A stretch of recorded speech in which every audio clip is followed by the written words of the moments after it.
What up? What up? What's up? Y'all know what time it is. It's that Talk Shit Tuesday. Yes, sir. Appreciate everybody for showing up for this Talk Shit Tuesday. Big shout out to all my people over there in the Shark Tank. What up, fam? Big shout out to all my people out there on the back street. Y'all know what time it is. Roll them up.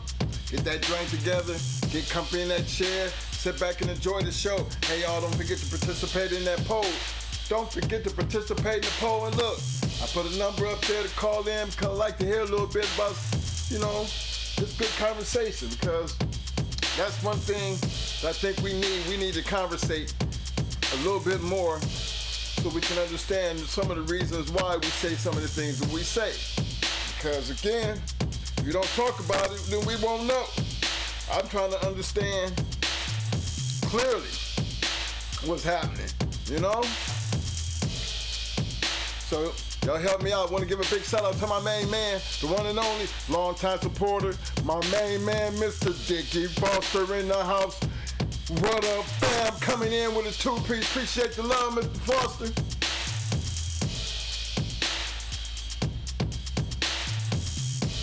Let me give a big shout out as I run down to all my peeps in the Shark Tank. That's the fam. My man, the incomparable Mr. Eli Monsters in the house. What up, fam? The one and only, another long-time supporter, my main man, Mr. David Morris in the house. What up, fam? Big shout out to my main man, Dreadlock. What up, fam? Yo, my man, Milktown Kennels in the house. What up, bam? My man, GR.CH. What up, fam?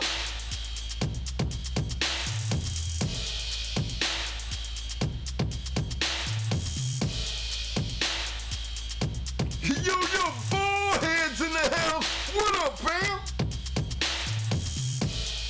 My man, Fat Farm Ray in the house. What up, fam? Yo, my main man, Mr. Vernon Stars in the house. What up, fam?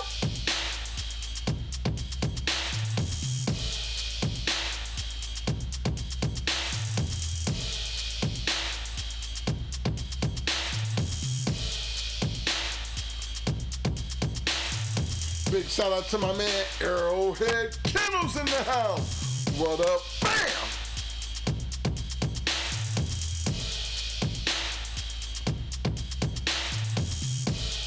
Yo, salute to my main man, Dirt the Felon in the house. What up, bam?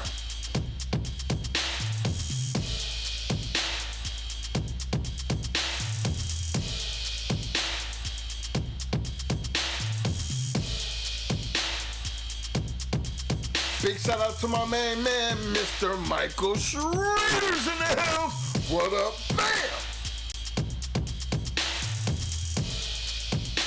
Yo, my man, Mr. William Torres in the house. What up, bam?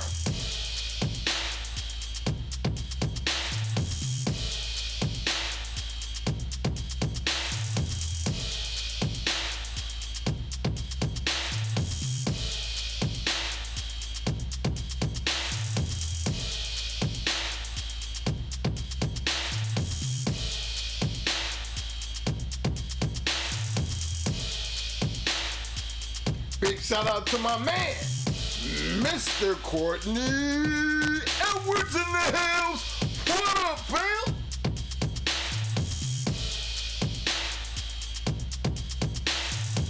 What up, my man? Talk of the City Kennels in the house. What up, bam?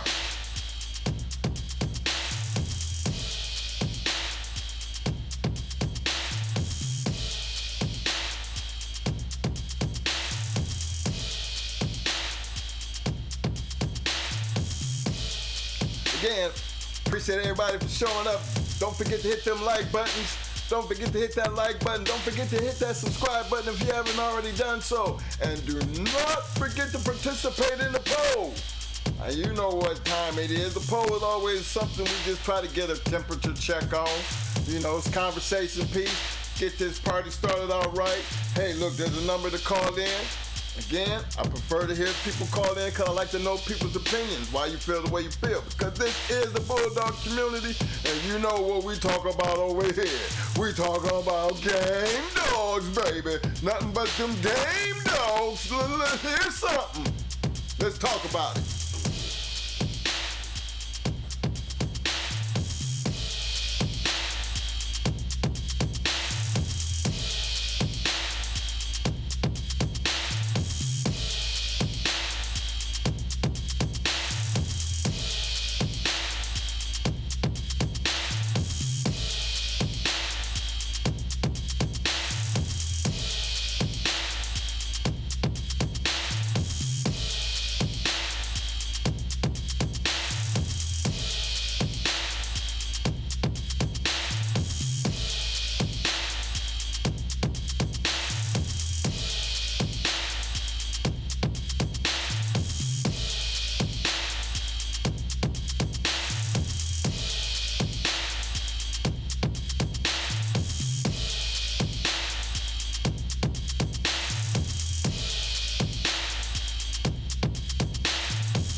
What's up, everybody?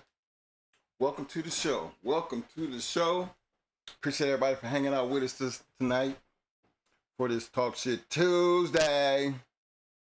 You know, again, I want to give everybody a shout out for showing up. First of all, big shout out to everybody out there in the Shark Tank. Y'all already know what's up. Peace, love you. Be that one. To all my people out there on the back street, I just want you to know, I see you, fam. I see you. Hey, man, y'all make sure y'all participate in the poll and don't forget to hit them like buttons, you know? Again, I always say that because, again, it's the algorithm thing. So I'm getting used to keep saying it, but to me personally, I don't say it enough. Let me see who I'm missing here.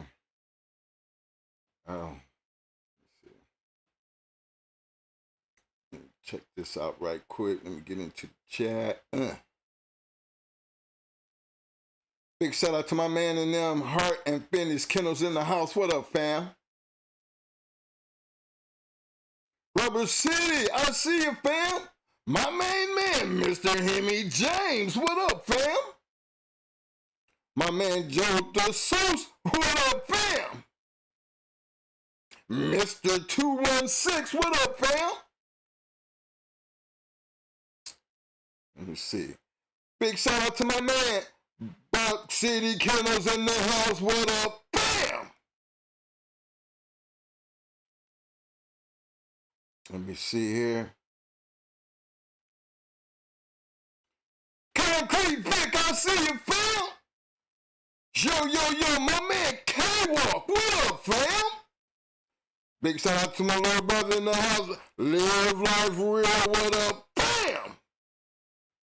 Hey, man, I appreciate all you guys for showing up. Big shout out to all my boys out there in the Shark Tank.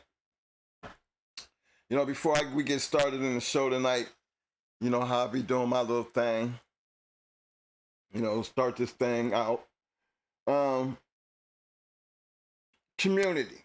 American Pit Bull Terrier Dog Community. That's a good one. Because first of all, fellas, you know,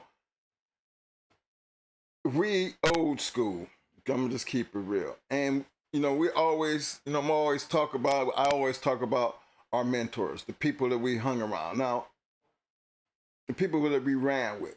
To me, circle, community, brothers at arms, you know, but just like almost like a hood thing for me. I grew up in Akron on the southwest side of Akron, Ohio. You know, we had north, south, east, and west, but we considered ourselves southwest side. You know, and again, you check that out.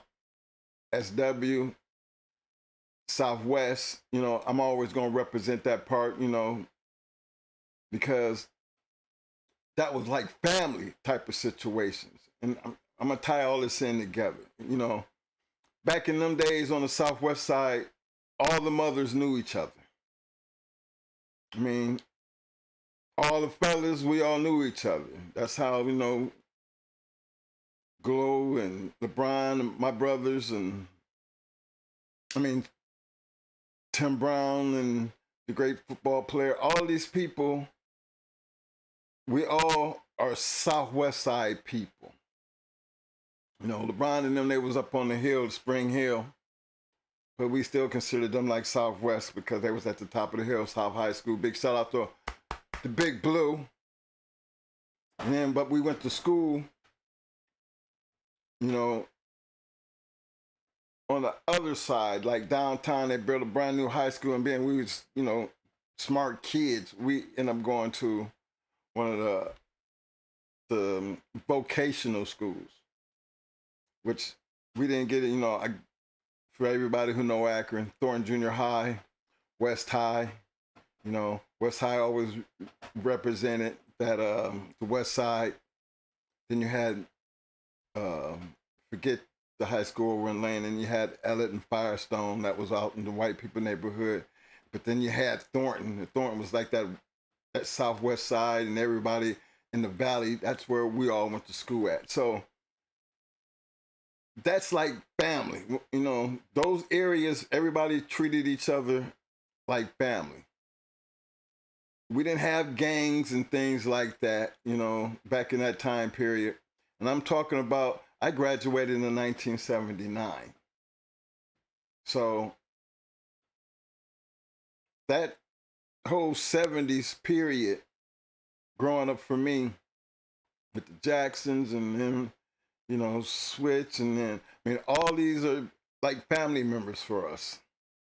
So when I say everybody kind of like knew everybody, everybody really did. You know, street lights come on, you know, you better be beaten at home. You mess up at your boy house and his mama, you know, like, I had everybody would hang out at our crib and things go get crazy. My mama, don't make me call your mama. Get your, boy, did I hear you cuss? You know, everybody was raising up everybody's kids. You know, and that's what I grew up around as far as having, and look, y'all, I got 9 brothers and sisters. So I'm already got a big ass family. So imagine us in the neighborhood, and my neighbors were white people. So it's not like we was down in Brick City or nothing like that. You know, Southwest Side, it was a community of mixed people. But everybody still was treating everybody like a family. So that's what I got used to when I talk about family. You know, that's my impression of the village raising a child. When I got into these Bulldogs, it was almost the same thing. Now, you know, you heard about Cheryl Powell, James Edwards, Mr. Triplett, the Robinsons, Mr. Kimsey Woods. I mean, these are white men, but we're in a whole nother state, but have no reason to be felt like we was being treated any different, hanging out, eating at these people's house, bulldogging all day. So I guess is it because of our nature and how we grew up that we didn't always take that hard stand, you know, that, you know, black white thing, or I don't hang with white people, or that just never was a part of how we grew up. And it's kind of hard to grow up like that when you know, you mix your damn self. You know, you ever think about it, makes people really catch hell because, you know, your black friends want you to choose this way, but in your white side of the family be like, you know, don't forget about us type of situation, but you want to defend both sides because when it comes down to family, it's a do or die type of situation. So, and we stood on that. You know, if you notice, look on my Facebook, you'll see all my light-skinned sisters and some of my daughters and a whole lot of my light-skinned cousins, you know. But the whole thing is, you know, that's family. So when I get into this dog community thing, I be looking at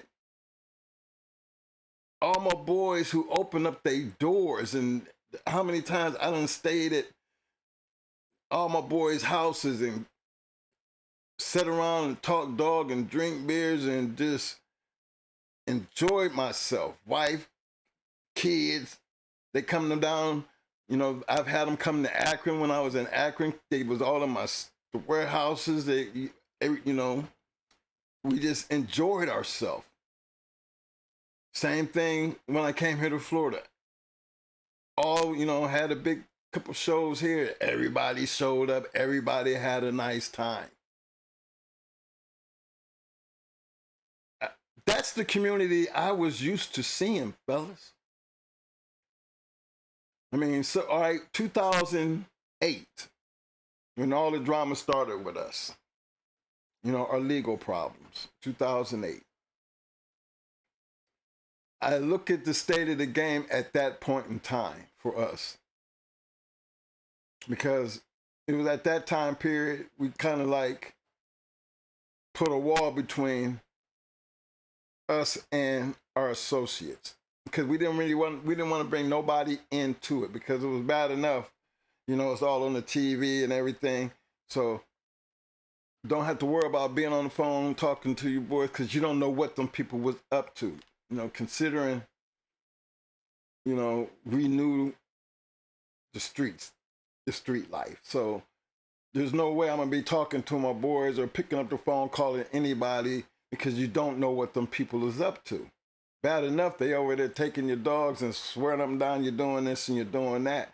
So that line of communication ended that day that they did what they did. Now, that didn't mean the game stopped and waited on us. I'm pretty sure all my boys, you know, all of them was like, you know, worried about us. You know, maybe that's why they never really forgot about us because I know that, you know, damn, Twin just cut everybody off. Ain't taking no phone calls because we don't know, you know, who listening. So no, take no phone calls. Ain't talking no dog. Ain't doing nothing. And the community was always still there though. Because you got to remember, prior to that, look at all the dogs that we had moved prior to them coming in, taking that group of dogs that they did take. That was a whole new batch of dogs there. There was puppies and everything in that batch. But right prior to that, when Mo was going through his divorce, the community stepped up. Twin, we'll come get him. Twin, sell them to me. And didn't hesitate to reach out and was there. I mean, everybody was really kind of close like that. And maybe I'm crazy, but I just don't understand, you know, was we the only ones like that? I mean, I know it's me and my brother, but I mean, McNasty, Abrahams, Pat Stan, I mean, the list can go on. Even Jesse, Tony. I mean, we stayed in their crib in Puerto Rico. I mean, it was a damn castle. And we had the whole house to our damn self. Mm-hmm. They opened their doors up like that. So my version of relationships with these people. Think about all the people that we have bred dogs with. All the people's houses that we went to. I mean, a lot of these people are people that y'all be talking about this all in y'all papers and everything. And, you know, and trying to tell you, look, fellas, we got around. You know why we got around? Because we were in the bulldog community and these people opened up their doors. I mean, we stayed nights at Supernats. We stayed at Millbusters, hanging out with them. I mean, those relationships, man, was major for us back then.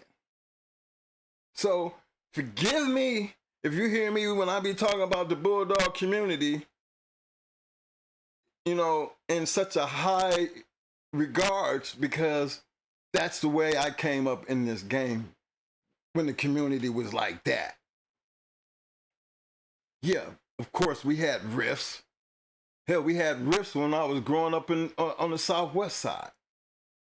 You know how many fights I got in with my friends?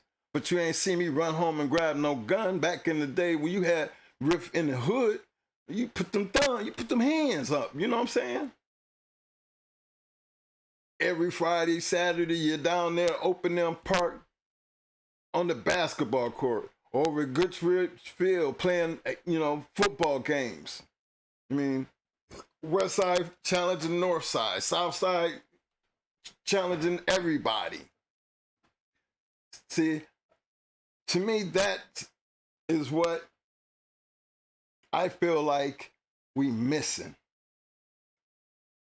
Now, so well, I grew up that way. But I'm also the father of 6 children. You know, I was more like keeping all my kids together. My kids have to know their cousins. My kids have to know everybody in the neighborhood.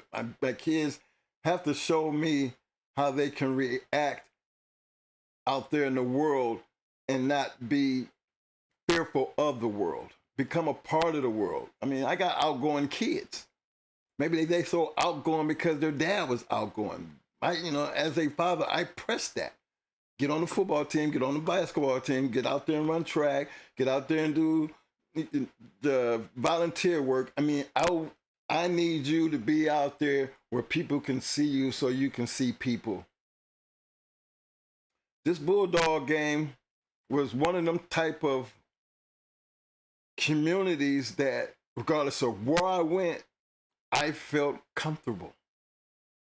Regardless of how many people were there, I still felt comfortable. So knowing the situation, but guess what? There'd be 100, 200 damn people there, and guess what? I wasn't the only one that was feeling comfortable.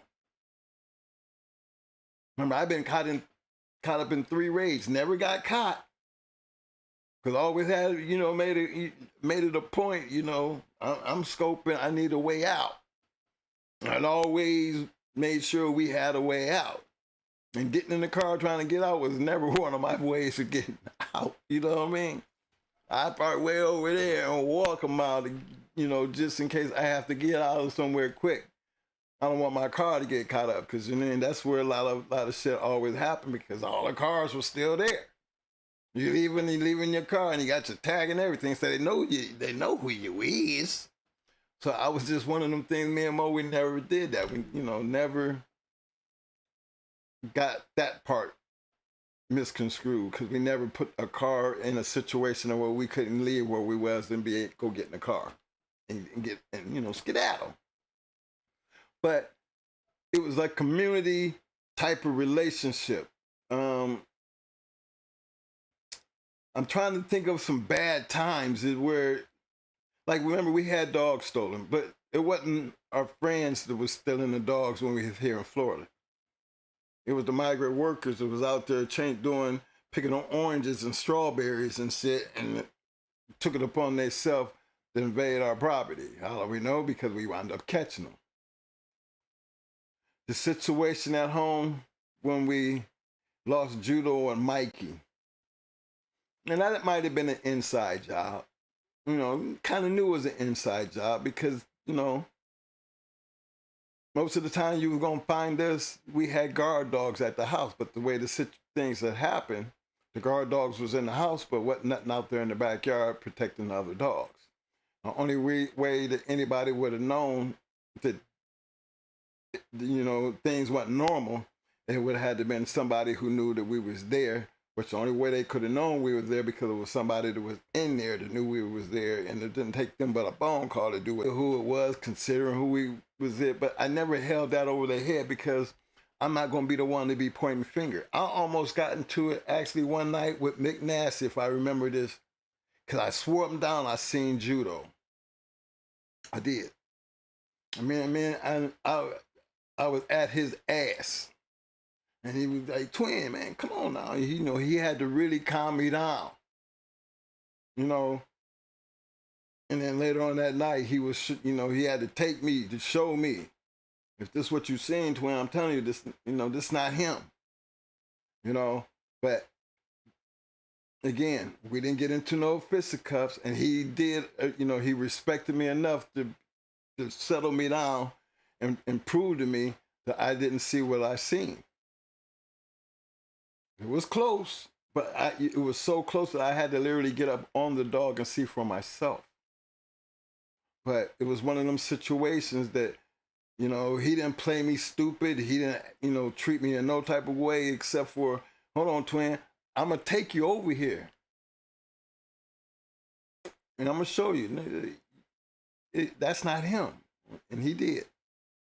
And then I look at other things that, as the Bulldog community, when it came to dealing with dogs, Mo was always good at fixing up dogs. Dogs get sick, get on the phone. You know, somebody coming into town, they're trying to do something, twin, hook them up. You know, twin, hook them up. Do the same thing for us. That's the kind of bulldog community I was kind of used to.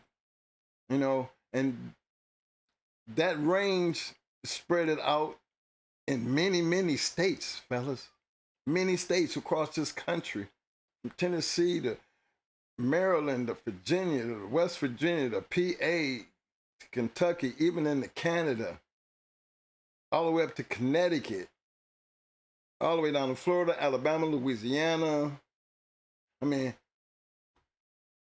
Texas, Memphis, Tennessee, Arkansas. God dang, man. We have traveled and been many places and have had a ball. But then I look at it now.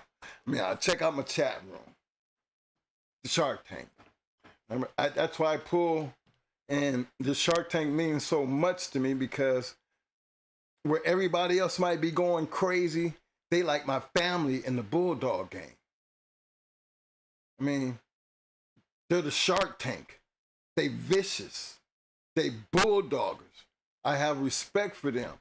You know, we all have that blue because this is a family and we respect each other. So wherever we go and we see each other, regardless of what room we in, what podcast we sharing, they always showing love and respect for each other by shouting out. Now, me personally, I can't do all that typing. Shark Tank done got big, but some of them really go out their way and be trying to name and give a salute to everybody they're associated with. So y'all can't tell me I'm not on that shit believing that the community thing is dead and gone, because it's not. It's not. Not for me. Not from what I see. So long as I see that, to me personally, I always feel and believe it's hope.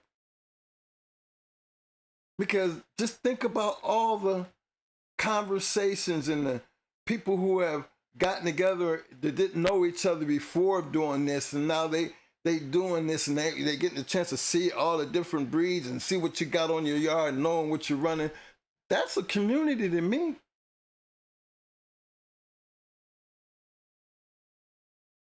It's a lot of people that we get called from and on the back street and getting emails. You know, I know that's my boys out there on the back street showing that love. They might not be up in here,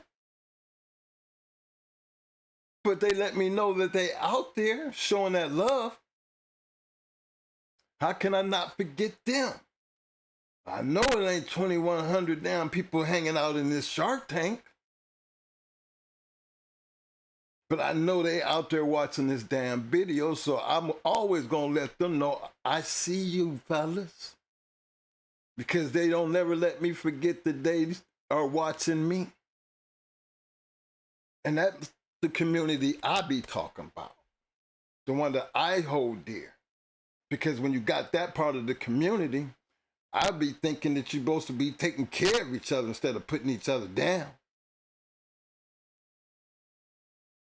I would like to know that when I have some bulldogs or I get some damn puppies, or, you know, and I'm not trying to be out there like that I can go into my damn Shark Tank, go down through my list and be like, yo, fellas, I got this right here, man. You know, I'm farming out bulldogs, good bulldogs, and put them in the right people's hand and not even have to worry about it. Somebody gonna get a good bulldog.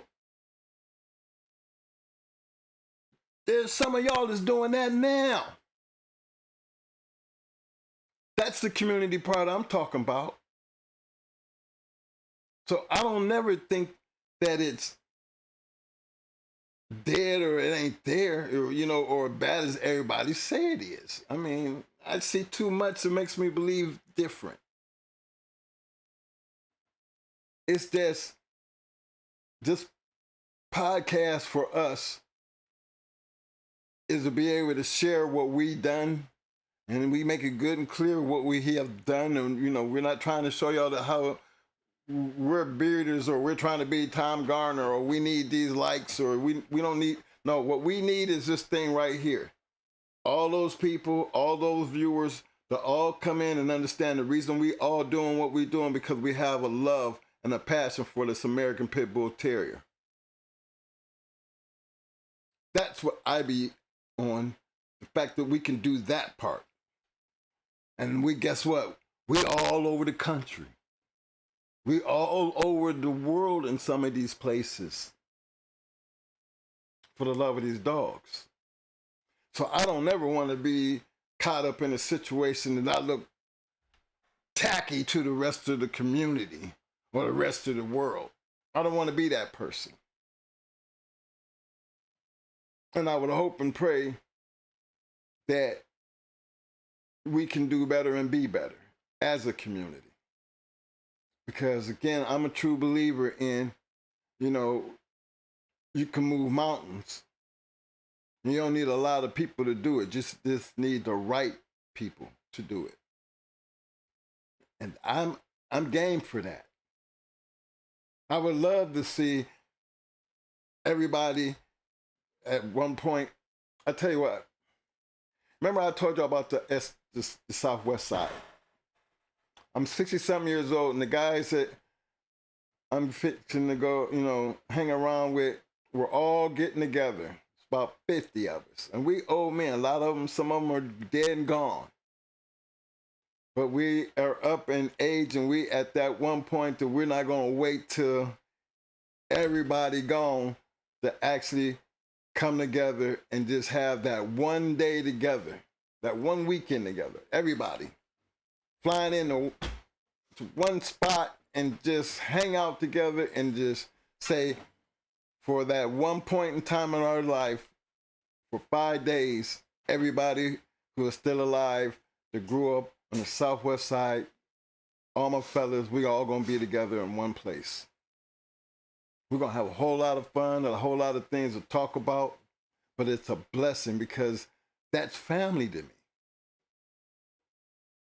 And we have all went on and lived all kinds of lives and this, everything that you can possibly imagine what life has thrown at us, but it's still enough of us together that we can all get together and spend that one moment and cherish it. Yeah.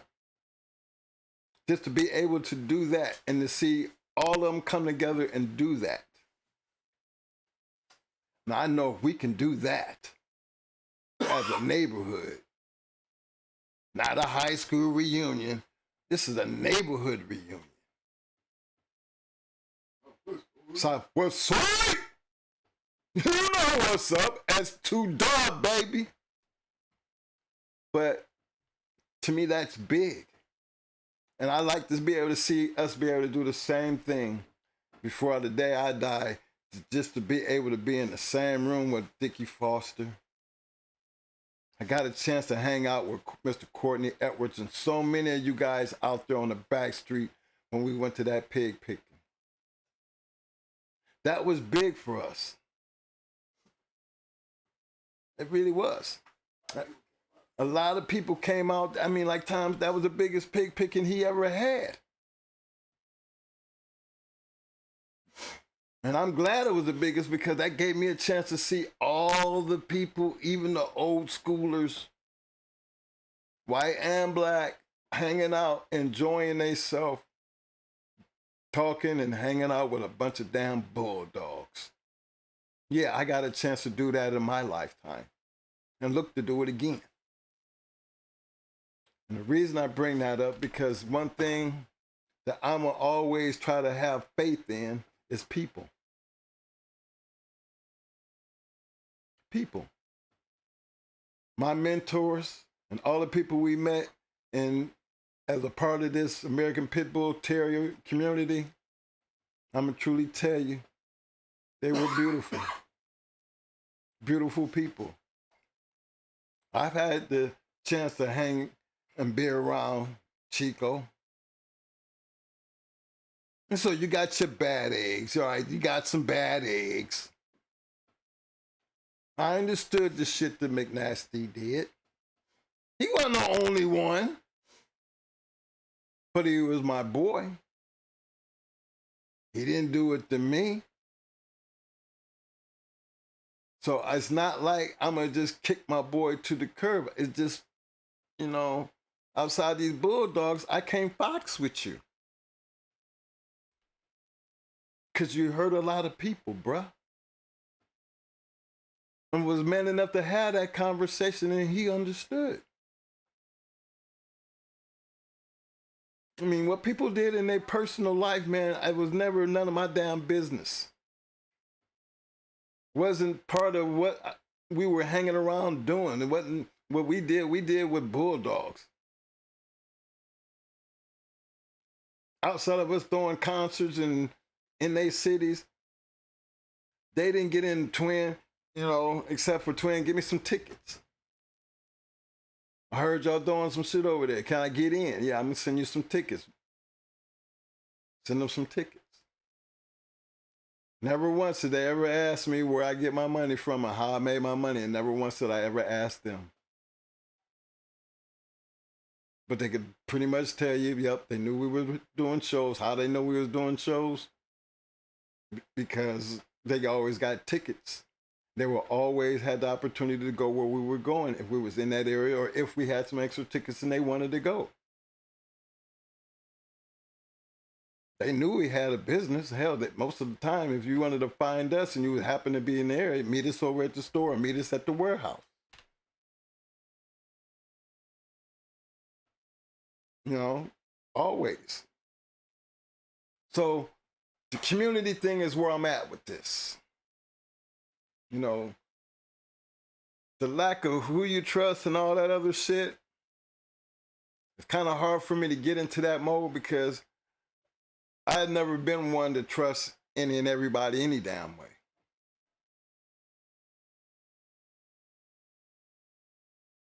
And I'm being honest. But because of me being like that, didn't mean I had to just sit back and just close people out. I'm an open book, and I always look at it regardless of what the situation is. I'm not going to change who I am to be around a certain person. I'm going to be the person that I am, and then we're going to click like that. You know, that's where I am. You mess up one time with me, then I ain't got to fox with you no more. And these bulldogs, I mean, it's like that. Why are you messing with somebody if you can't, if you gave them an opportunity and they do something? I mean, I'm not willing to kill nobody over no fucking bulldog. But you only get that one chance, and I'm not gonna fuck with you. I'm not even gonna put your name on blast. I'm gonna just say, "Hey, twin, you doing the one?" No, I don't fuck with that. I don't mess with them. Thought they was good people. No, they might be, but I don't mess with them. You know, you got but one time to burn me, and that's it for me. I'm done with them. That damn thing about Chico. Oh, you telling? I mean, this ain't no story. I mean, we right here looking at what you doing. They gonna kill you.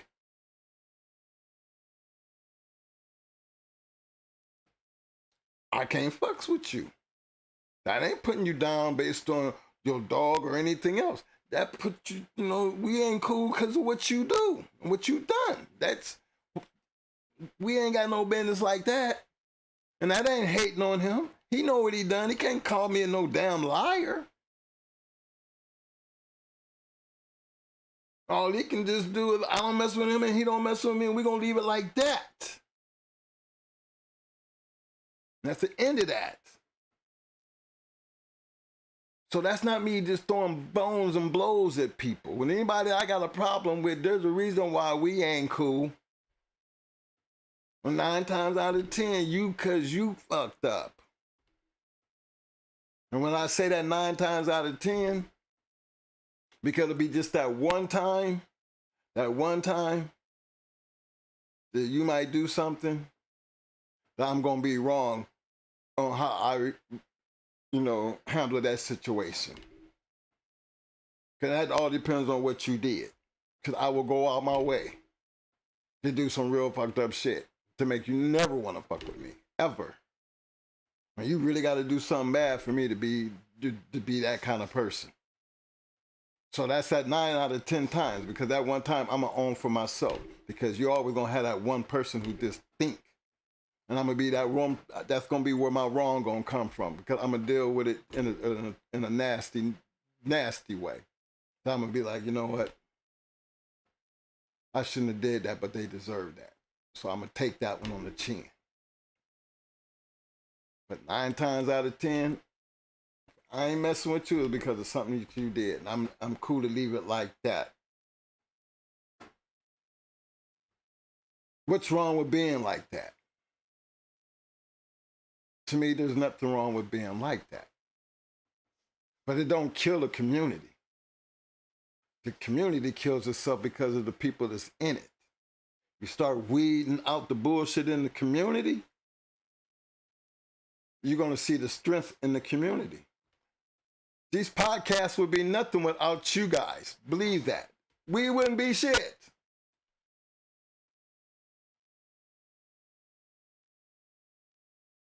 So if we're gonna take your time, you know, you're gonna come here and we're gonna talk bulldogs, then we're gonna talk bulldogs.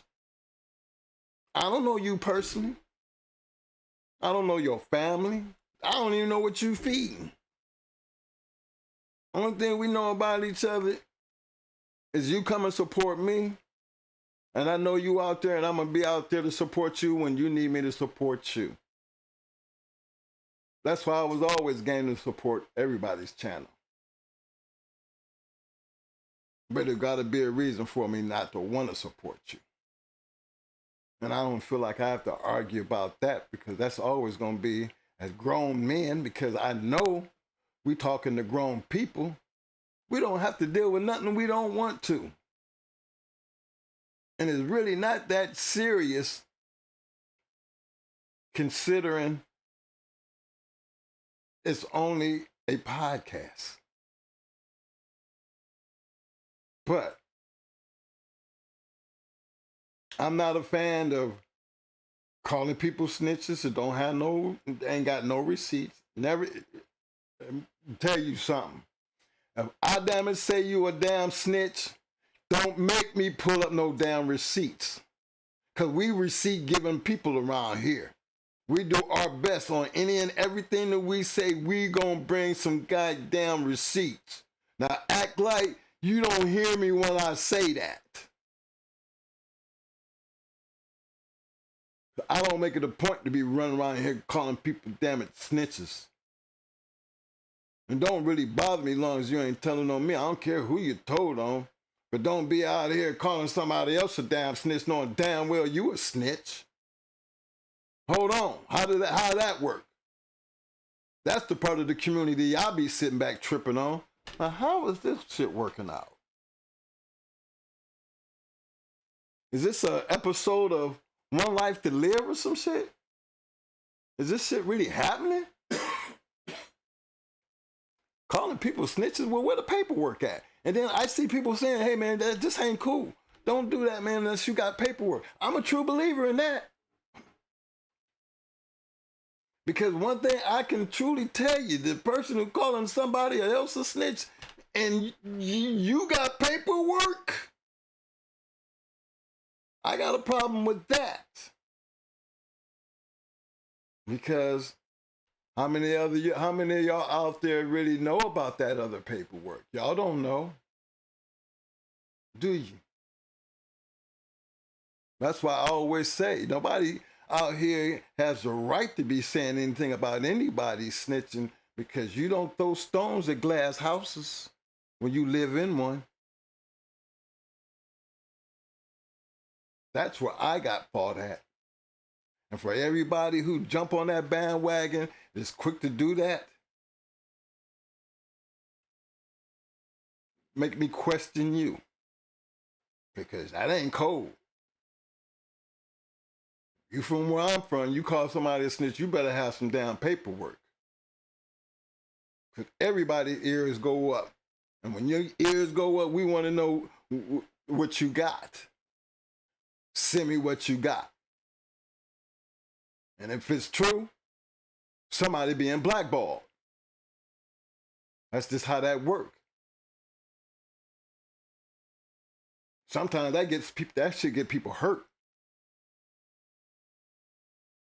You know what I'm saying? Because you know how this shit go. Snitches, they out there. Some of them be out. Damn, you snitching and you think you gonna pet back up in the neighborhood like everything all good, and everything ain't really all good. I come from that type of neighborhood. It ain't all good. And this is how I be feeling about this community. It's like our neighborhood. You know, everybody might not be like some of us, but the majority of us, shit ain't never gonna be good. And you a fool if they know and you think you fixing to be cool. You know, you need to be on that other side over there. You know, try to go around. Because as long as you ain't doing nothing to me, I ain't got nothing. I don't give a damn who you told on, as long as it wasn't me. But I know you a snitch, and I'm just telling you, you don't want to be around me because we ain't got nothing in common at all. Just give me my space. Ain't nothing wrong with that. Don't get all fly at the mouth because you think you're going to force that kind of your bullshit on me, because then we going to have a problem.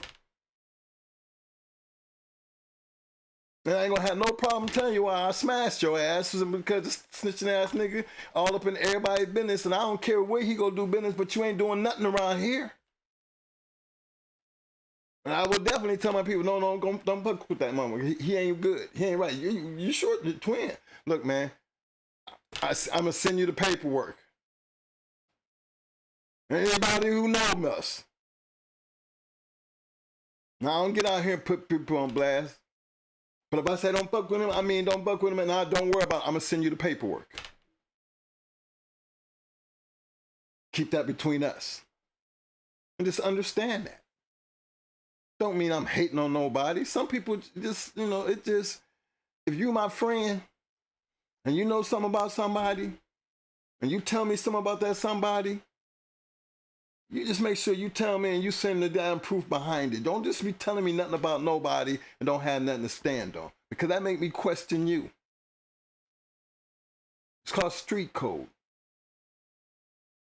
It's called honor, integrity code.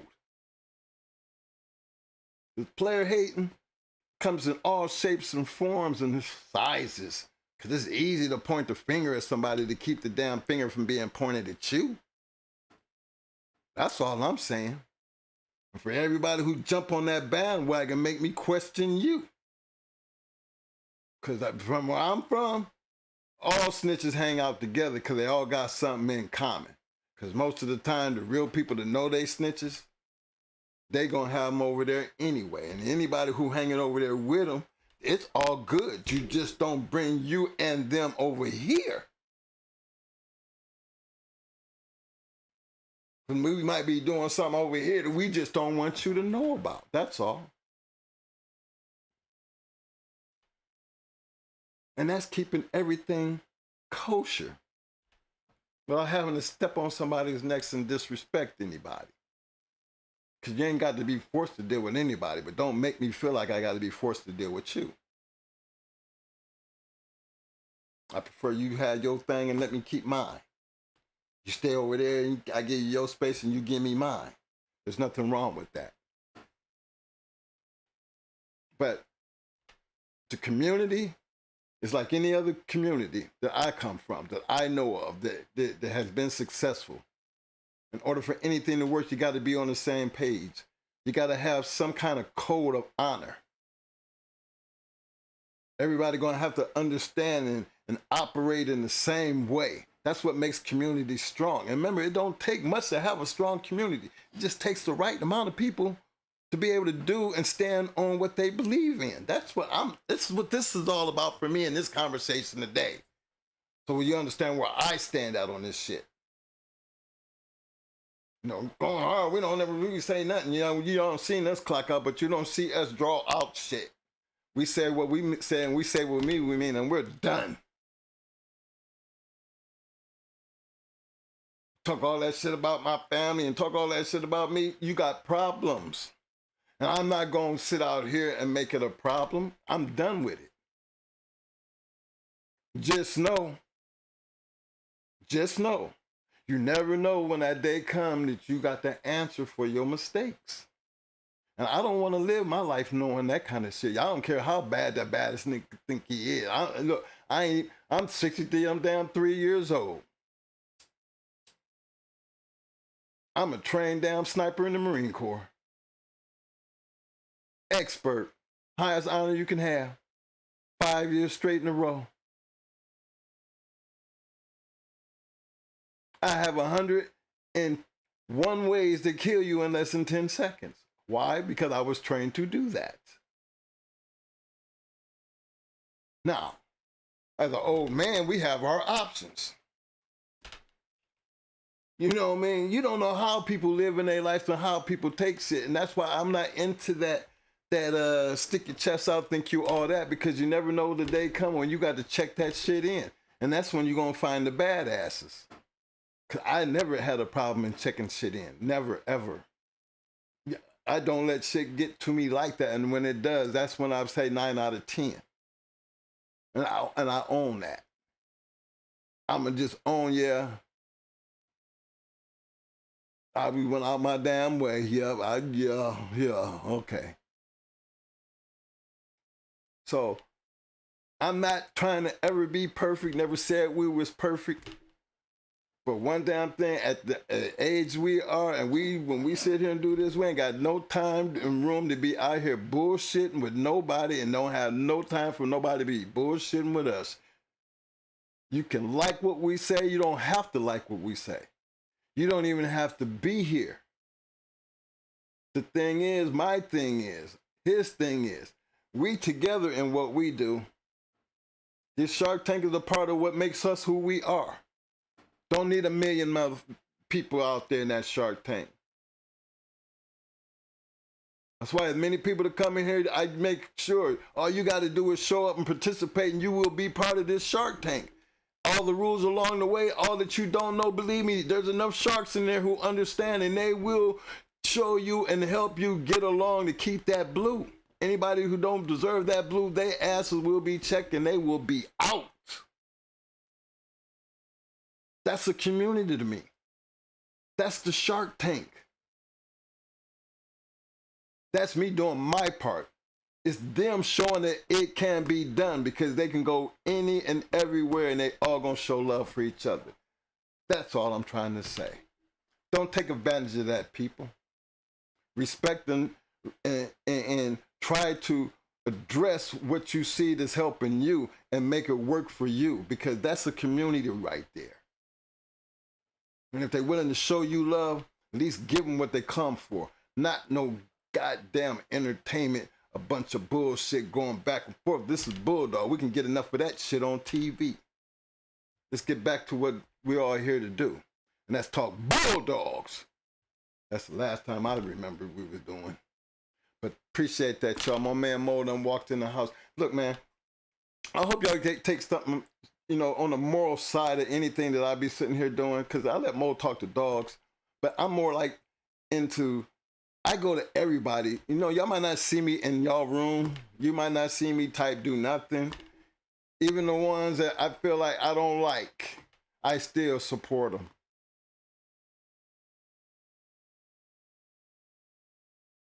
I do. You're gonna have my like, and you're gonna have me back there as one of the viewers that watch those shit. Because again, I can support you from far. I'm probably sure some of them do the same thing for us. But that don't mean that I'm gonna have to get out here and be blasting or talking shit on them, when that's all we can keep. We can agree to disagree, but we can be cordial about how we handle our business. That's where I'm at with this. That's the community, and it's enough of us out here. It's enough views between us that if we could actually pull all this together, maybe, just maybe, we can actually make a movement with these Bulldogs and have a register of merit to where we can trust, a certifying committee that we can actually make it not so easy for people to just go out here and just do whatever the fuck they want to do, and all these kind of, and just saying what they want to say. There's nobody regulating shit. Well, it's time for some damn regulators. And I'm on that. Yeah, I'm truly on that. This game has always been under the ground, but the last time I checked, what did the mob call, they say? The 5 families? You know, every organization that I know, hell, corporate America is the biggest corrupt, you know, enterprise in the United States of America. The government itself, whether they want to say it or not, they are. The police departments, the judicial system, it goes all the way up. A corrupt organization. When you can't trust the law, you can't trust the courts. Why do I say that? Because I've been a part of both ends. But I fight for my rights. I fight for what I believe in. They do what they got to do, and I'm going to do what I got to do. You're supposed to work around the table the same way. You got to be able to pull together.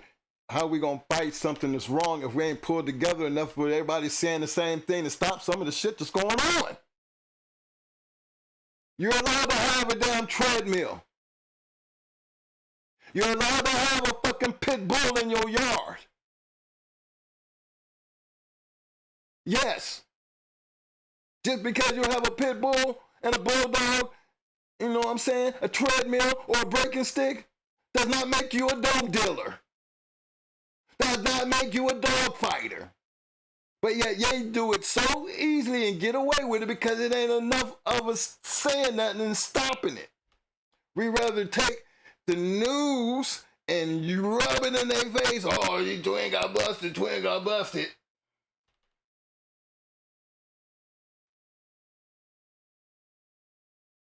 What happened? Yeah, twin got busted, but they could see it all on TV they want, but guess what? One thing they didn't have to worry about us is that's talking about it because it wasn't nothing to talk about. Nothing. The last time I checked in our case, and I think most cases, you can Google it.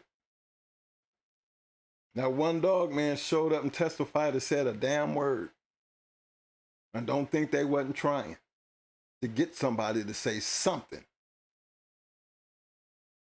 So I know how that works. And the fact that they don't get nothing,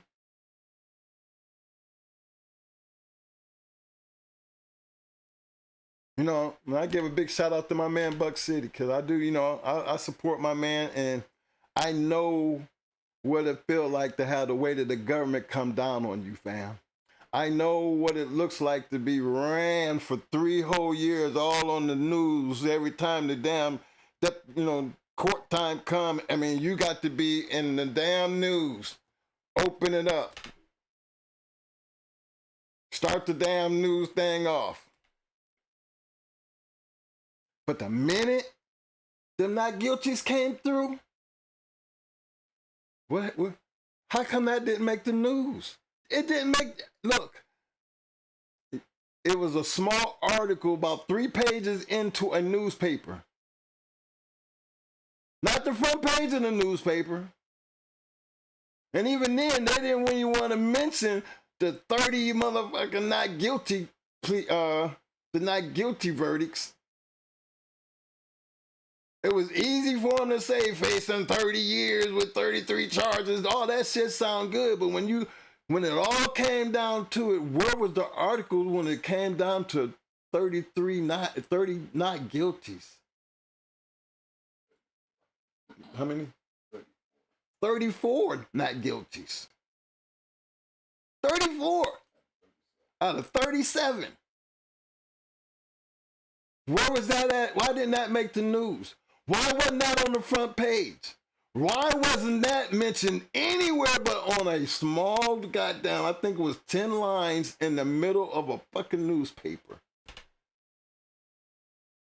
So when y'all sit back and be so quick to be knocking on somebody because of all the lies, look, all you got to do is go pull up my brother's case. It was how many charges? 37? 37 charges. And I mean, think about it. 37 charges, fellas. Y'all can already imagine what them motherfuckers sounded like. You can imagine what they sounded like. Dog's supposed to be all this and all that. I mean, I know the whole story. Buck City, I know your story, fam. I've lived it. The only thing is, we didn't buckle. That's all. We felt the weight of it. But, bruh, it was bad enough to kill the dogs. That's where I got hurt. That's where the hurt come from. When you took and killed the dogs. We got to fight. It ain't going to be easy, but guess what? We going to fight. And I'd rather fight without a lawyer than to be sitting over here with this piece of shit that ain't getting nothing across. And you damn right, me and my brother stayed in books. We wrote depositions. We went out and got case law. We did the work and took the chance. I'm not asking everybody to do that. But what I am saying, just because we go through that, don't make us wrong. Because 99% of the time, we be right as hell. Because as a bulldog person, unless you getting caught right there in the act, damn it, you deserve to get what you got. That's what comes with the goddamn risk. But to be sitting home and have to worry about that doing nothing, we need to stop letting that shit go down. Because it's ruining homes. It's ruining dogs. It's crushing your whole life. A felony for a fucking having a damn dog. Treated like you some kind of dope drug addict, crazed up dog abusing much as we love these damn dogs. As a community, it's enough of us out there, all we got to do is say something and stand up.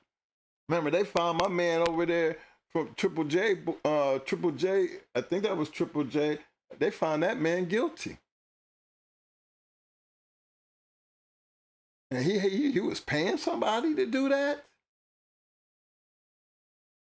I be really wanting to know how the hell they be pulling that shit off. Now, I'm going to tell you how. Because how many pit bull lawyers do we really have, y'all? Who can sit up there and not look at you like you really have done something wrong because they got the weight of the government throwing at you. And the first thing all they want to do is get their money and plead you out.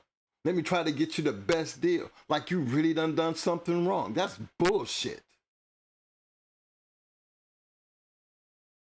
Because the law will protect you if you get out there and you understand and learn the law.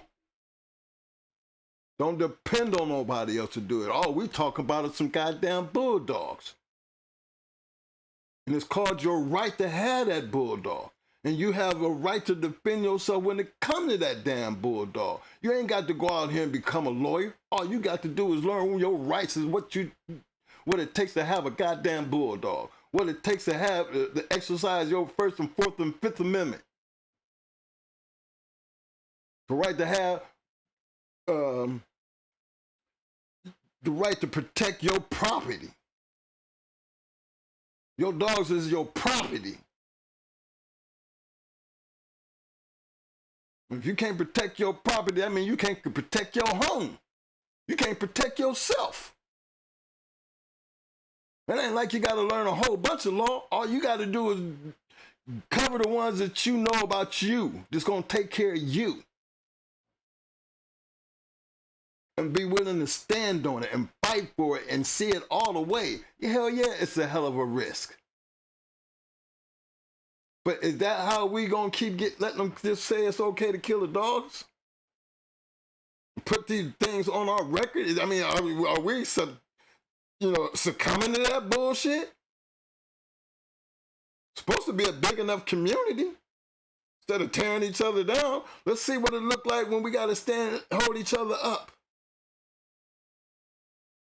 Start blowing up some of these damn phones. Start reaching out to people and helping them. If you know some case law, you know some situations, you send that information into these people who need that. Because I don't never tell you guys to depend on a lawyer because you paying for him. Let me tell you, that shit don't work. I'm pretty sure on his door he does not say I'm a pit bull lawyer. I know he don't. They ain't saying that.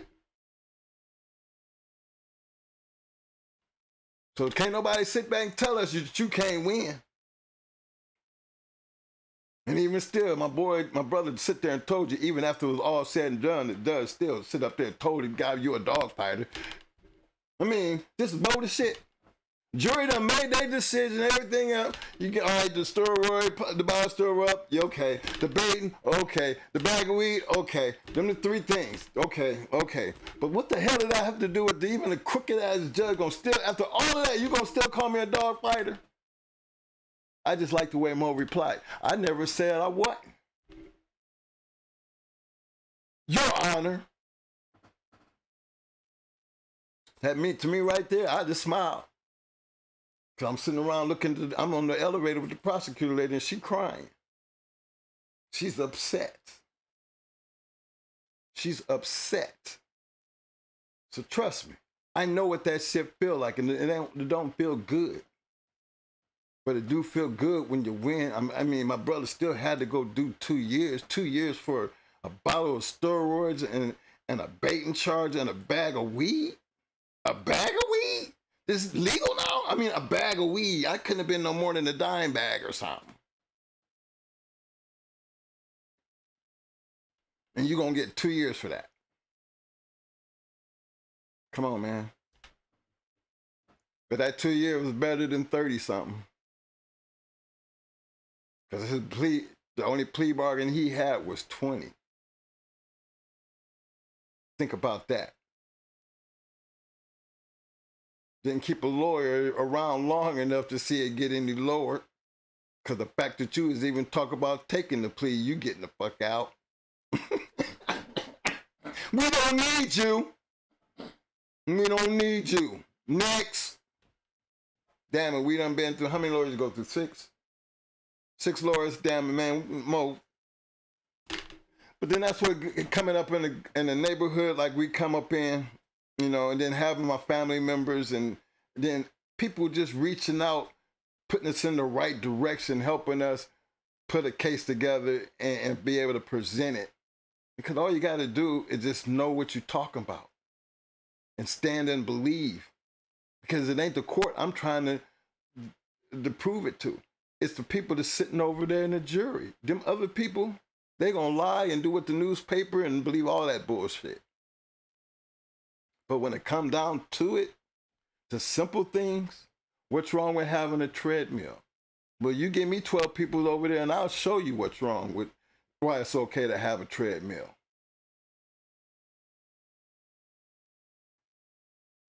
I'll show you quick. There's a whole lot of shit that they got shown that day.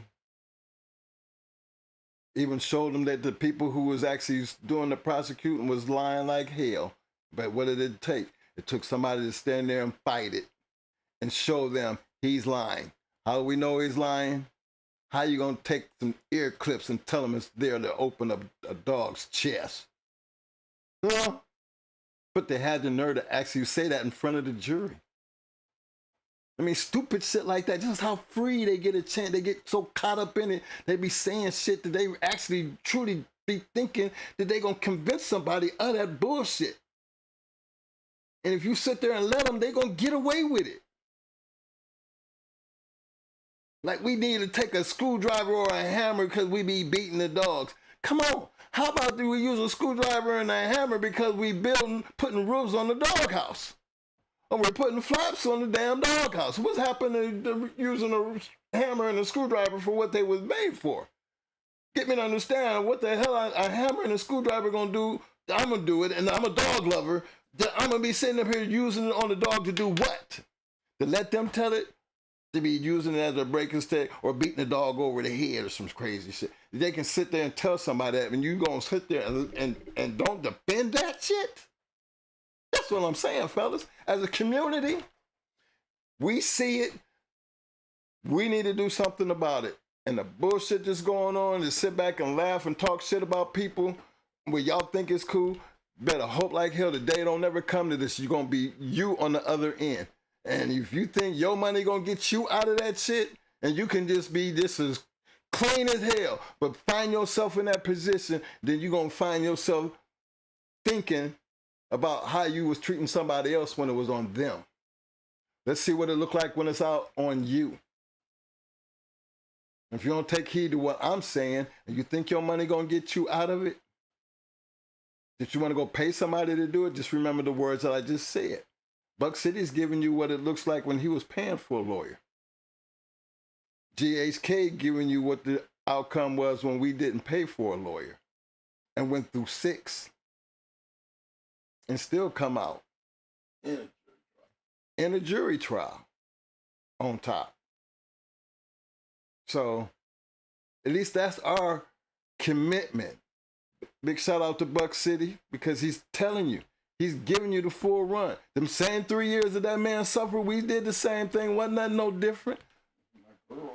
I mean, hell, his girl got cut up. She's the only woman. Right now, she might be the very first woman that was ever convicted of dog fighting. 37 charges. She got found guilty. You know why? Because she was using a lawyer. Yeah. Didn't trust my brother long enough to understand. Don't gonna break the trial. Don't split these cases. Don't let them split these cases. And she went with the lawyer, and guess what? They found her guilty. Now, how in the hell do you find a woman who didn't have nothing to do with nothing, guilty of something, and then the person that you was really going out after was found not guilty? And she still got those 37 charges on her to this day. Now imagine that. Now, if y'all don't tell me that's a bunch of bullshit, and then y'all be out here just be treating people and thinking that that shit can't happen to you, as long as you got a bulldog, you best believe, you better hope it don't happen to you. And if it does happen to you, you take heed to what I'm telling you. You take heed to what Buck City has told you. You take heed to what Triple J said about what happened in that case. Y'all take heed, because the day might come, it might be you. And me, preferably, I think as a community, knowing this, that we need to figure out a way to stop it. And I'm done. It's on you, Mo. You already know what the show about.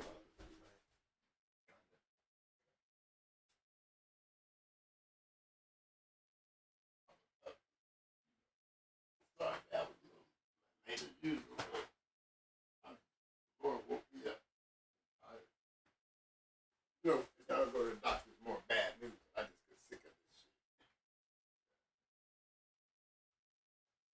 this shit. Want to give a big shout out to my man Viking Family LG in the house. What up, fam? Representing school country. Big shout out to my main man Mayhem. Representing Arkansas, Louisiana Combine. What up, fam? My man Self-Made Kennels, I see you, fam. Can't stop, won't stop, what up, fam? Love your life, dogs, what up, fam? M1! Yes, sir, yes, sir. What up, fam? Big shout out to my man Samurai, what up, fam? Big shout out to my little brother from another mother, Mr. Jermaine Hunter's in the house. Yo, my man, Sir Kennels in the house. What up, fam?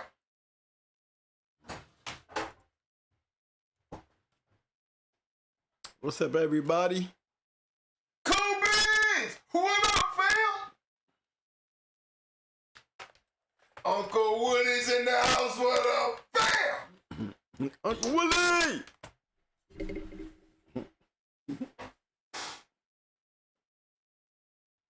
Jermaine Hunter, bro. Appreciate that disclaimer, fam. As always, little bro. Mike, can you play that up for me? I got my dog gear on. Got my daytime on. Hey, that was pretty cool, man. Where you was talking to that judge. You ought to be a lawyer, man. Hey, man. Hey. I'm your best defender. Cross-examination mode. You want me to handle it? No, I got it. What you saying? No, I got it. Let me cross-examine that motherfucker Mo. No, I got it. Let me get it. Give me them ear clamps again. Give me them damn ear clamps. Go back in. Where you graduate from? What you say you went to? Pennsylvania. You went to Pitt University? Pitt University? How many years? Wow. You pretty well known. You know the jaws, huh? Don't know this shit, huh? Yeah. You ate that bitch alive. Okay.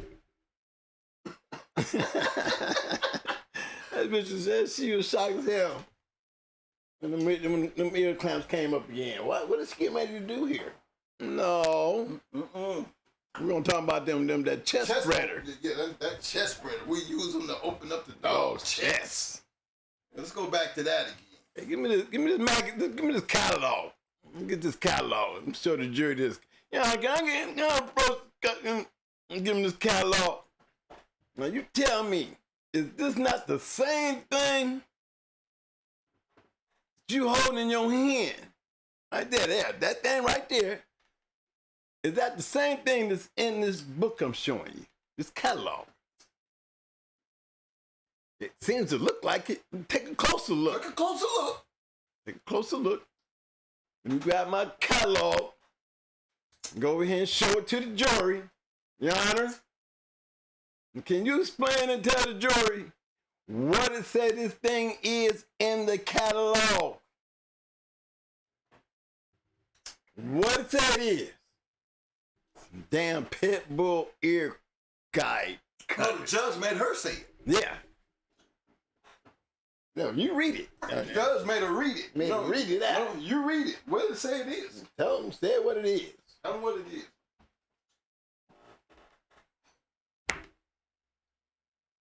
Fucking dog clamps.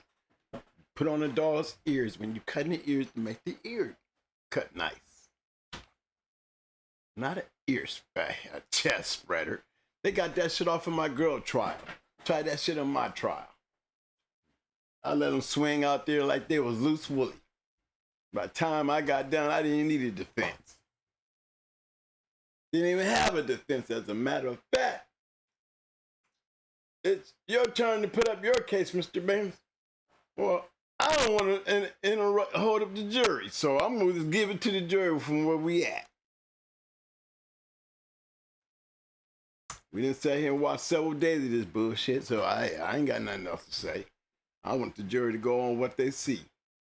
And all they seen was me sit up there and talk about a sneaky-ass dog catcher, lying-ass prosecutor. You know what I'm saying? A lying-ass vet. A lying-ass system that killed some dogs that by law should have never got touched. One of the main questions when you was, picking out a jury was, do you believe everything that the police say? It was one of the most important things that I could ask a jurist. Right there. Explain to me, do you believe everything they say? No. Explain to me, why wouldn't? Well, I had my brother, remember the one that turned out to be there was a lawyer there. He ended up being the foreman of the jury. And there was a black chick there, when I asked her, she made the comment that, hey, I know that they'll lie and they'll say whatever they have to say to win a case. She ended up on the jury. The lawyer turned out to be the foreman. They didn't want him on the jury. The prosecutor, they didn't use up all they give you pick, they pick, and they want to, no, you didn't use all yours up. So the lawyer ended up being the foreman. And one of the main things that he said was prosecutors, police, sit down and eat lunch and dinner, go to parties, everything else. Just like getting up, going to work, and you seeing somebody every day. You have a relationship. And then when you get into the game, you know, you play on different teams, but it's the competition. Don't change the fact that y'all still buddies, looking out for each other in some type of run when we just defendants. That we, you know, there's no connection between none of them. No connection. So they have a tendency of giving you half of what they're worth when it comes to giving and defending you.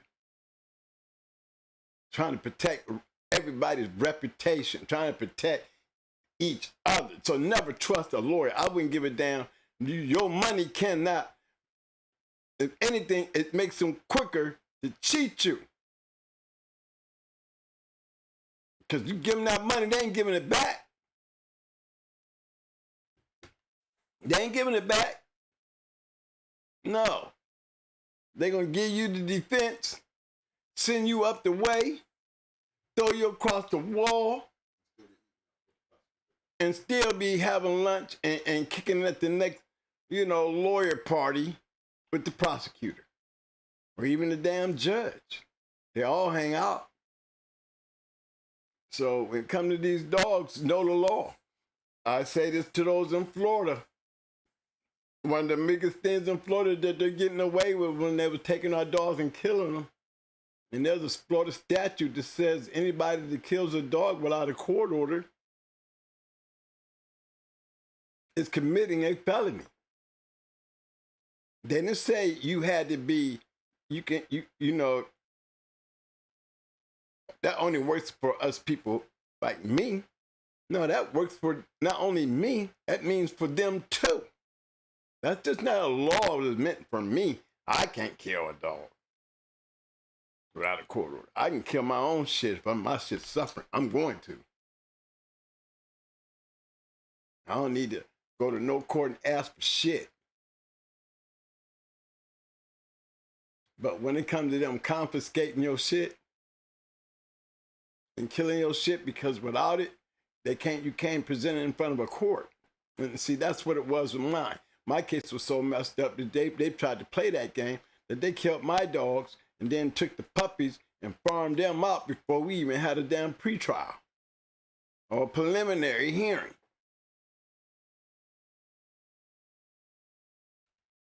And the law clearly states in the state of Florida that you can't kill a dog. I brought that up to the trial.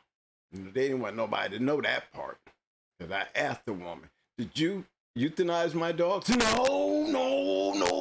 I did not do that. And the way she did it, the way she said it, because she probably felt like I'd already cracked her in the head with the clamps. But she just knew I was going to come back across that with that law. So she panicked on that one and she jumped off that ship real quick. No, I did not touch him. Well, who touched him? Who did it? The dog catcher. Betzel. Yeah, I'm going to say his name. Betzel. The guy who created all this shit. The guy who went down there and got the fake ass affidavit to get a search warrant. The guy who's kin to Grand Champion Solution. Yeah, Grand Champion Solution.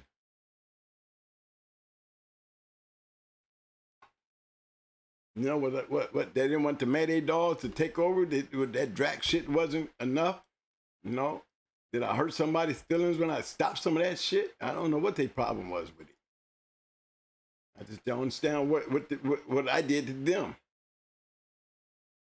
But he lied. He snuck around. He went in my house while I was in the backyard. He did all the wrong shit. That's why I say, get your cameras. Get your cameras, because that's probably the only thing that can save you or help you. You got to have proof. Had my dogs in my girl trial, they had the dogs, you know, after they got them in a fucked up situation where got puppy shit all over them, everything. They take a picture of that and they say that's where they came off of my yard.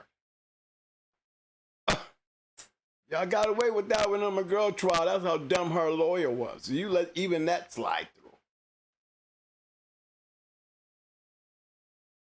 through. Me, I got pictures with them sitting out there in a cage, in a newspaper. Yeah, they took pictures of them in the newspaper, had them all in the newspaper, nice paper, and all in their cages. You know what I'm saying? Because I had just cleaned the cages out prior to them running up in my shit. So it was nice, pretty paper. All I took a newspaper article.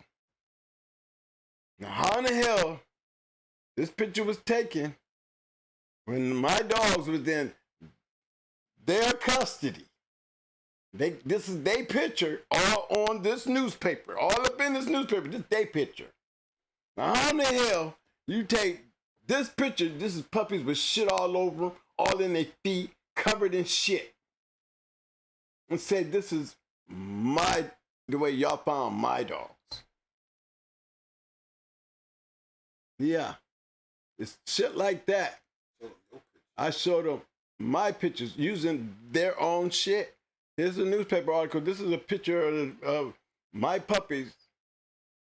And this is not a picture taken by me. This is a picture that the county gave the newspaper, trying to show off all those 8 little puppies. But do you see shit around in there anywhere? Do you see shit on any of those puppies? No. No, they want to play this game and give y'all this picture. Shitty ass puppies in a shitty ass cage. In their custody. This is their custody right here, y'all.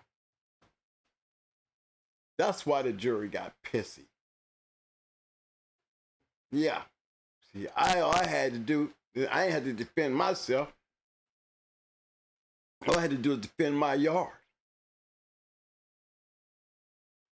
Okay? It didn't take a lawyer to do that because the lawyer sure couldn't do it for my girl.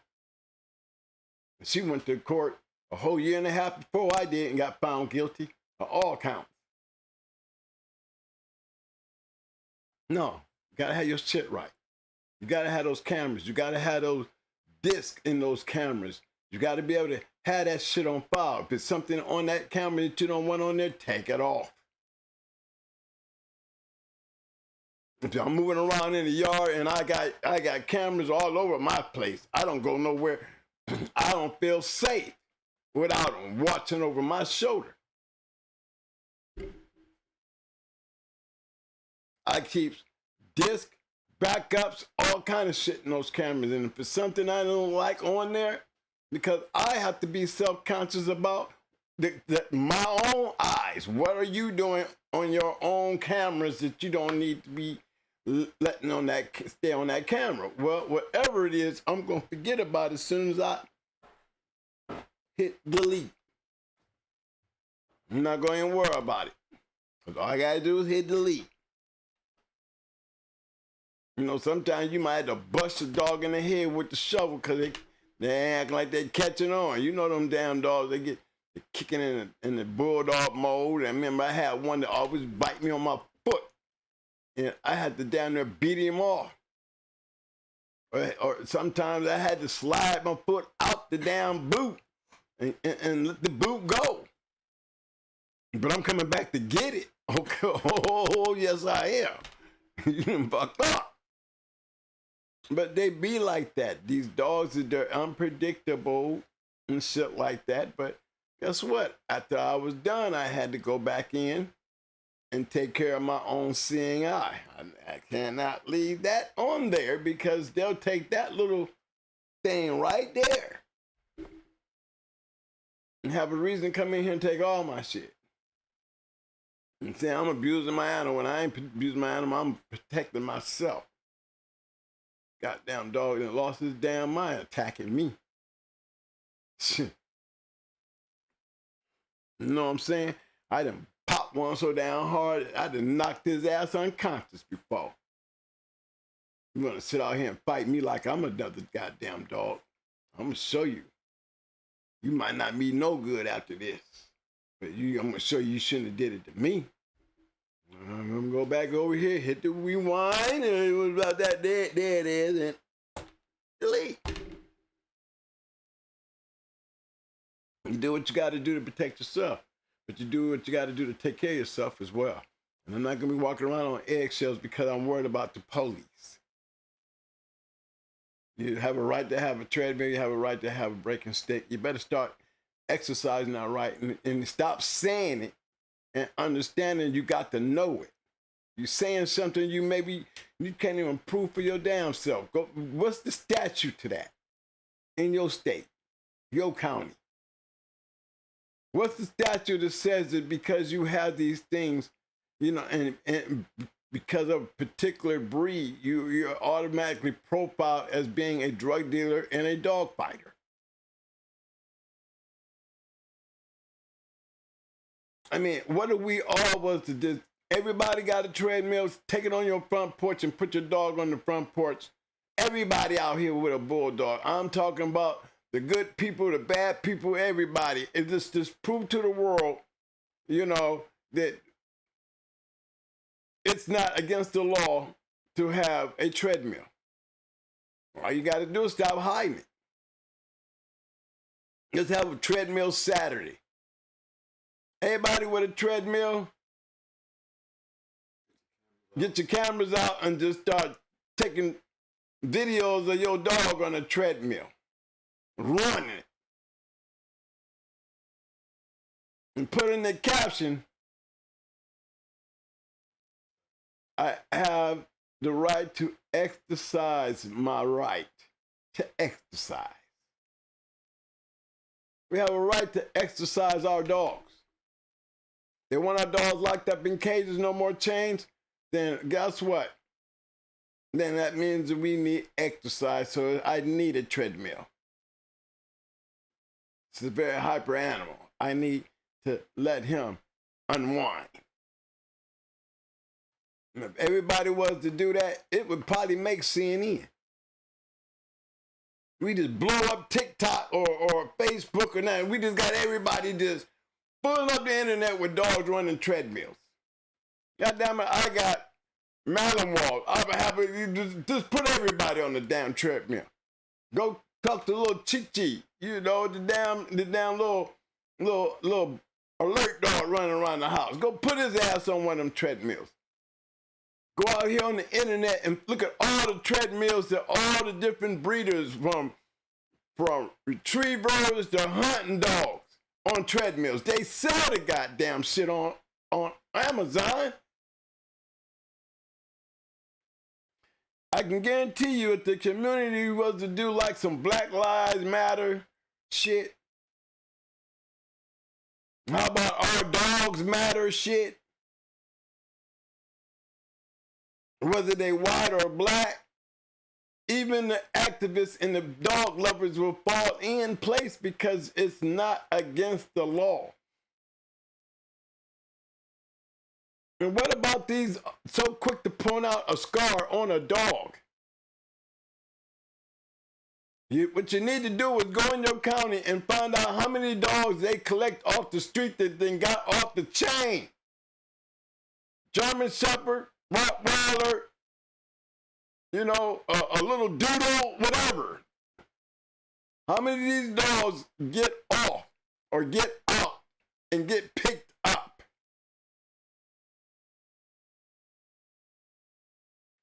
Around here in Hillsborough County, Florida, you get your shit picked up.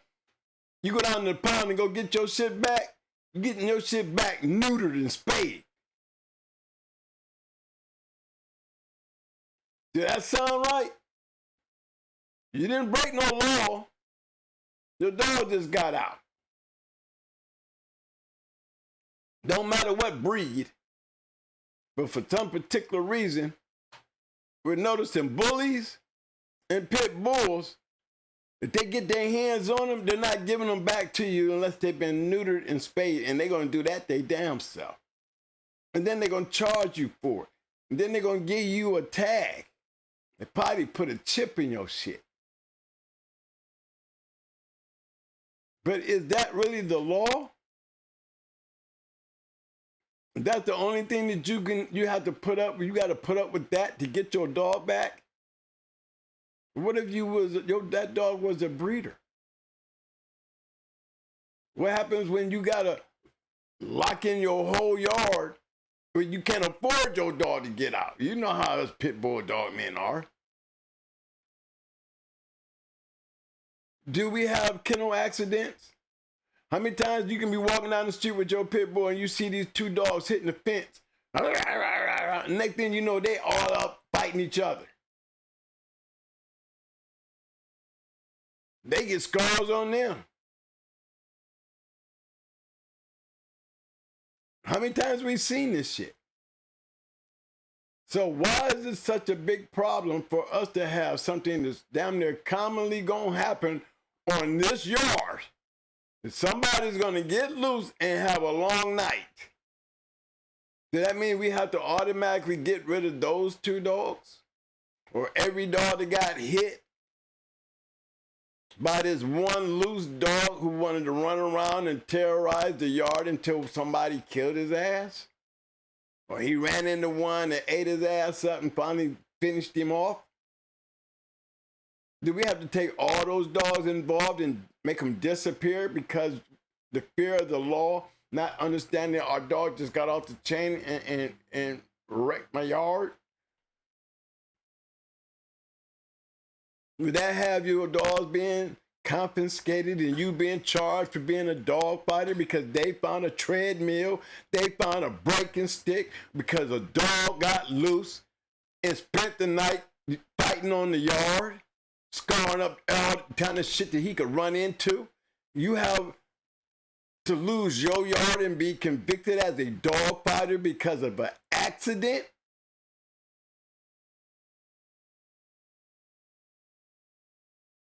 Y'all got to get that shit. What y'all gonna do? Why y'all sitting around here bashing and beating on each other like this shit is like, what, HBO? Or Bravo?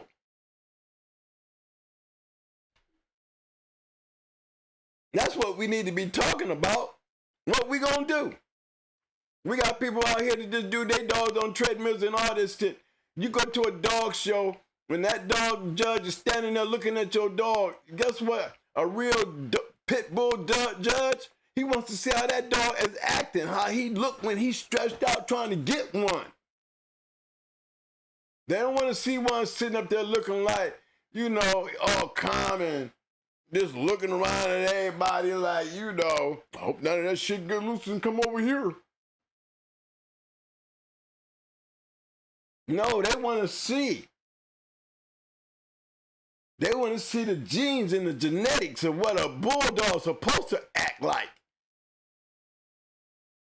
That's why they tell you to keep a stick around at these shows. You better have one as an emergency just in case, because it happens.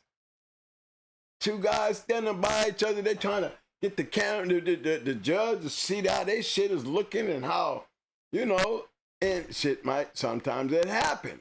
But still, you don't see them getting their shit snatched up. Or the whole place getting shut down and being accused of throwing a dog fighting convention or some bullshit like that. Come on, y'all. I have had my name across the newspaper. I've had my name run across the TV screen for long periods of time. I understand, you know, but the thing is, when I got jammed, I shut down. I shut down. Imagine me that happening to me now. I would probably be the talk of the goddamn podcast world.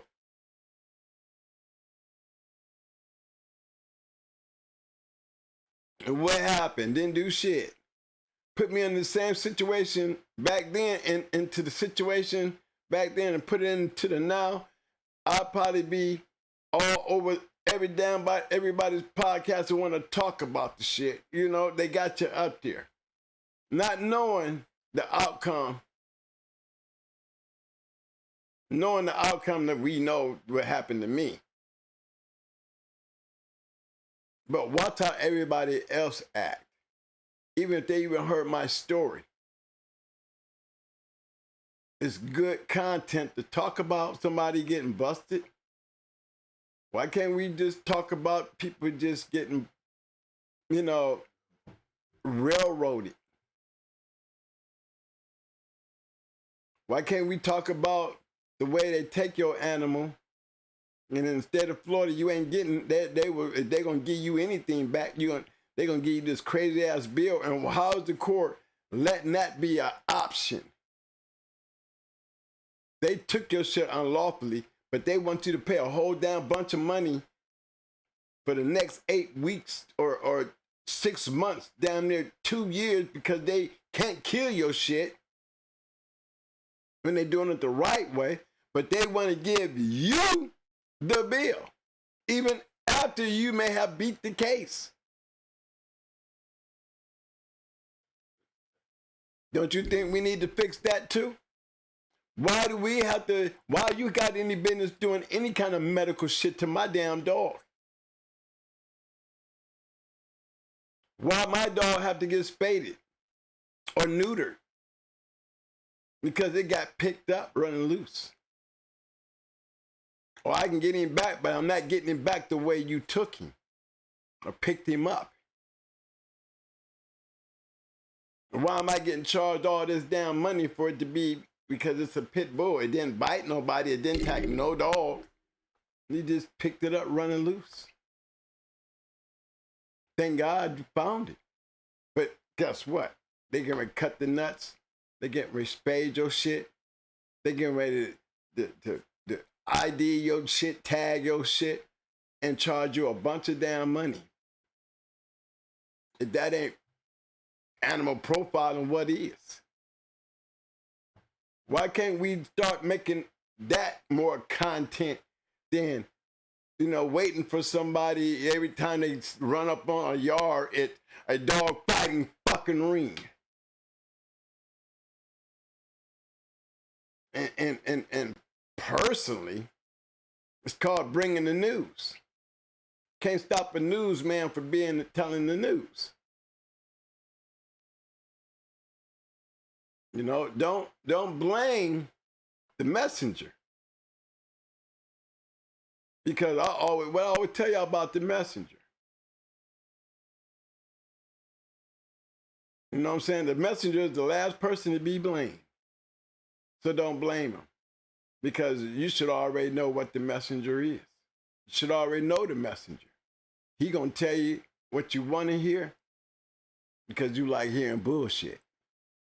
And he know the big numbers say we run the ignorant bullshit. We want to hear about it. Oh yeah? Oh, for real? When is it really the true facts of the situation?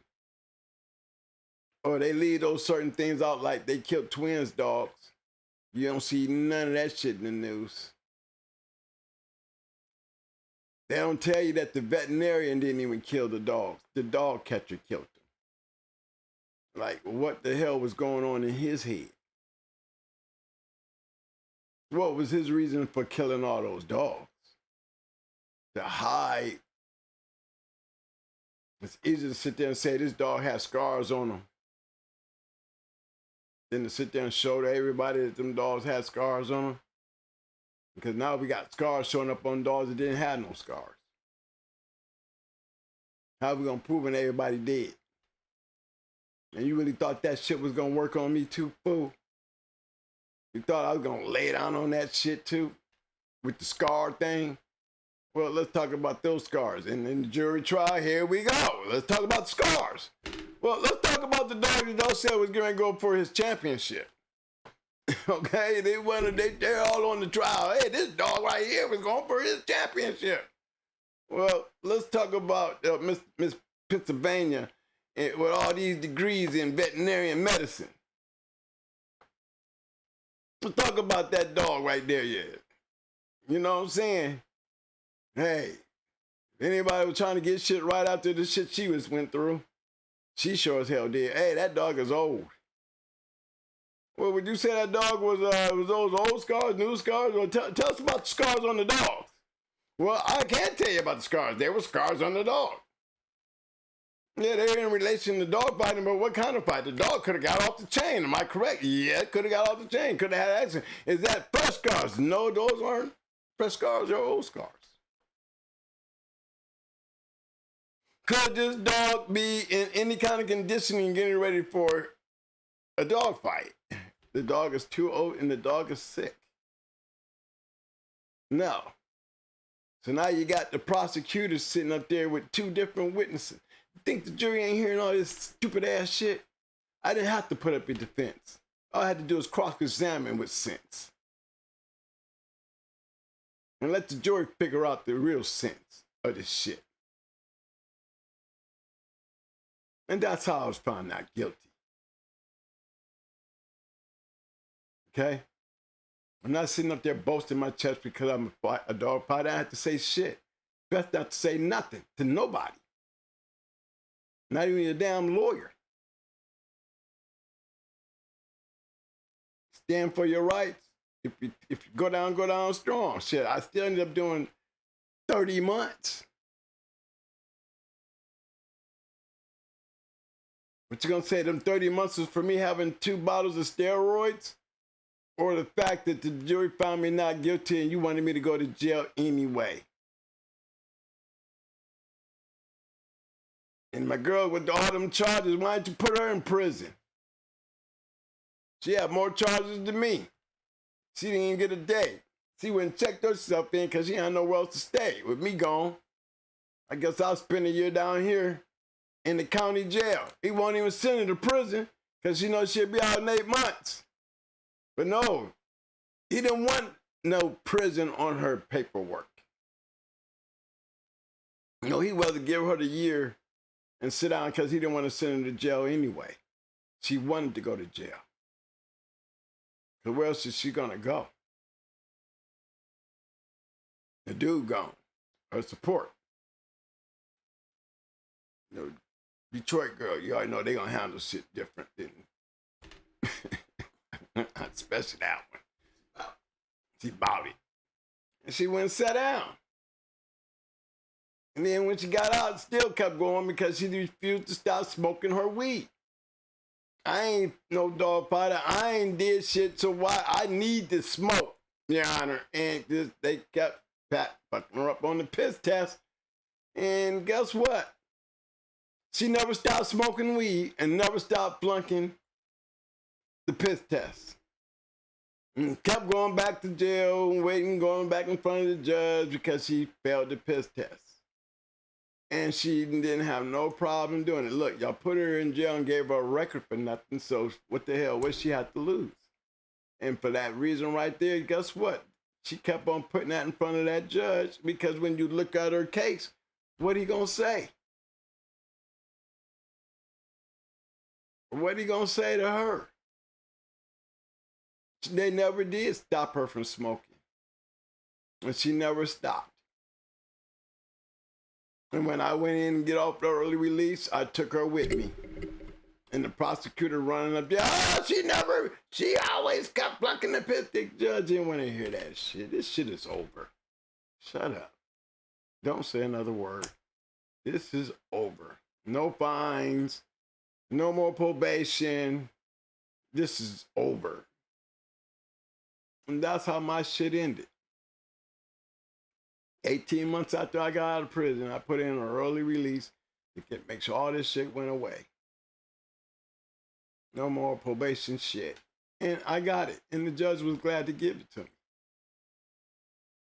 You know?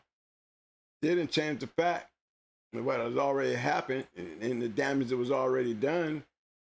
But these are the things, guys, what, you know, with y'all, seem like y'all glorify. Is it so important to be able to point out this dog fighting shit? And hey, don't knock the messenger, because all they doing is giving the news. And all y'all doing is running to hear this shit. So how you gonna go hear this shit and then get mad? But y'all is the first ones to see what the fuck is saying. And then turn around and get mad. Stop it. Come on now. No, none of that shit made no sense. And the person giving the news, it's not their place to sit up there and try to give y'all a message. Let's stop bringing this shit together and standing up. That's not, damn, what kind of news is that? You might as well give him the news and y'all do it and put it in his lap. And make sure that you always putting this dog fight and busts here and busts there. Put this on there. Put us out here putting our hands in the air talking about we want to have a right to have our treadmills without losing our yard. We want to have a right to walk down the street with a breaking stick, a stick that's used to protect somebody in case this son bitch right here or something stupid enough run up there and grab his ass and he go over here and do what he do. I should feel safe about having this stick and having my treadmill. You bash a guy for trying to train a pit bull. Me, I've never been a fan for training a pit bull. I mean, give me his pedigree and I can look at it and be like, I wouldn't be trying to train that motherfucker to do shit. I'm a dog man, okay? But don't go getting mad at somebody who wants to do different. It's two worlds. They can coexist. I ain't knocking you, you just don't knock me. Back in my time, I wouldn't. I'm gang with the, the people who wants to, put down dog fighters and say we cruel people, and I'm down for that because this is what y'all gonna say. But I what my biggest thing when it comes down to that shit, I be asking them, how much money did you pay when the UFC had that big fight on pay-per-view?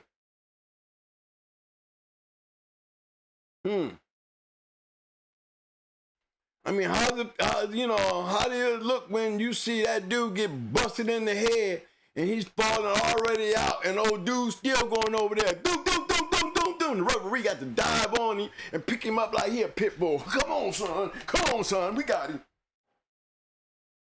Huh? I don't see no outrage.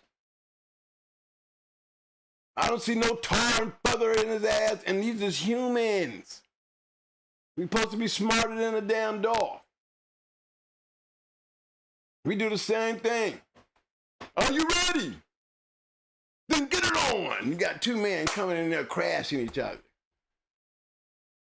We make them people rich to go see that shit. Goddamn WWE, WWF is taking shit, and we pay them people good money. Let's go see some fake shit. But these very same people call us the dirty of the earth for us doing something that was legal when they had the damn wine. As soon as we start playing with the wine and shit, they don't take the wine away. It's not always white or black thing. It's not always a white and black thing. White folks is getting snatched up and yards is being destroyed just like black folks. So we can't say it's a prejudicial profiling issue. It's a pit bull issue. You got people that love their pit bulls, got the nerve to talk about us, and we love our pit bulls. They don't understand. We take care of our yard better than you can take care of your one damn dog. That you want to look down on me because I use my dog for what it's used for. I ain't all up in your house making you watch it on TV. I ain't charging you no pay-per-view, even if you wanted to see it. It's the way life is out here. And until y'all stop this bullshit, guess what? It's going to continue on. It's been doing this shit when I came out of the game, and it's still going on now. It's going on now that, the game has learned how to adapt around that shit where now they done blew all the candles out in the basement. We've been in the dark so goddamn long we can see in the dark. So you ain't got no business down there in the dark. Guess what? You wandering around, can't see shit, can't feel shit. That means you ain't got no business down here. So a lot of y'all that's been down there fiddling around and glad you didn't got out and brought your ass back upstairs into the light, you know, stay your ass upstairs and stay on your Facebook and your YouTubes and all that shit and keep your mouth off the basement.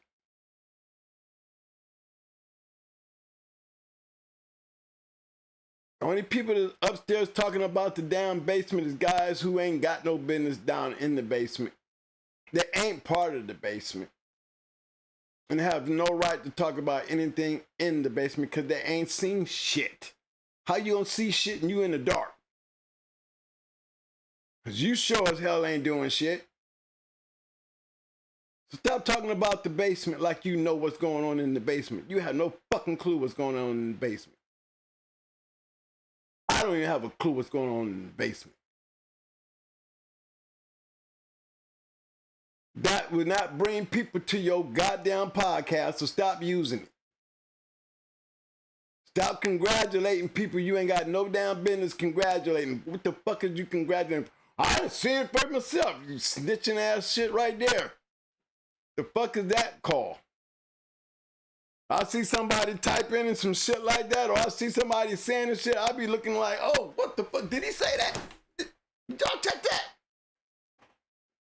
You know what I'm saying? You be like, what the hell? I know I didn't hear that man just say that. And what do you mean he got good dogs? Stop saying that. What do you mean he has good dogs? What do you mean when you say that?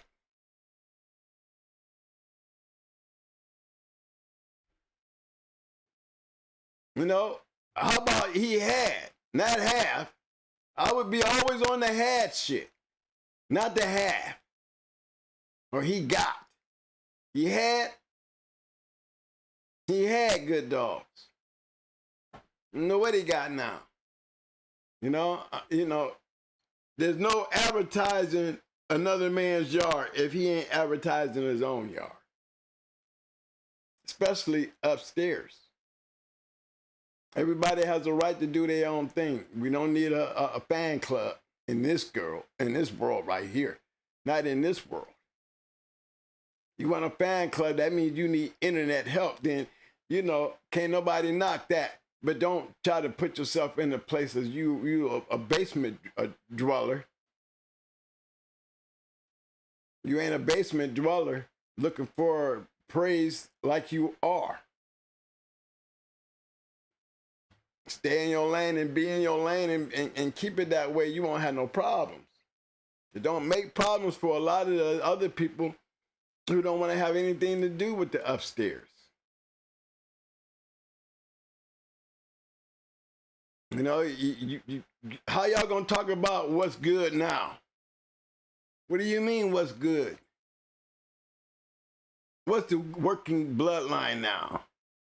Fuck you mean? Somebody get me to understand all this shit.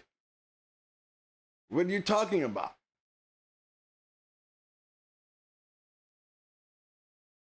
What's working now? Who knows? You see? This is the kind of shit that creates a problem. If you want to talk and talk about the now, there's a way you want to talk about the now. Stop putting time and dates and situations and timelines to make it the now. For every person to sit there and talk about, this shit is 20, 40 years old, and you just as ignorant as everybody else. Because we know this, and it's the safest place to be. Did you forget that? Or you one of them that wants to be, that flag, make America great again.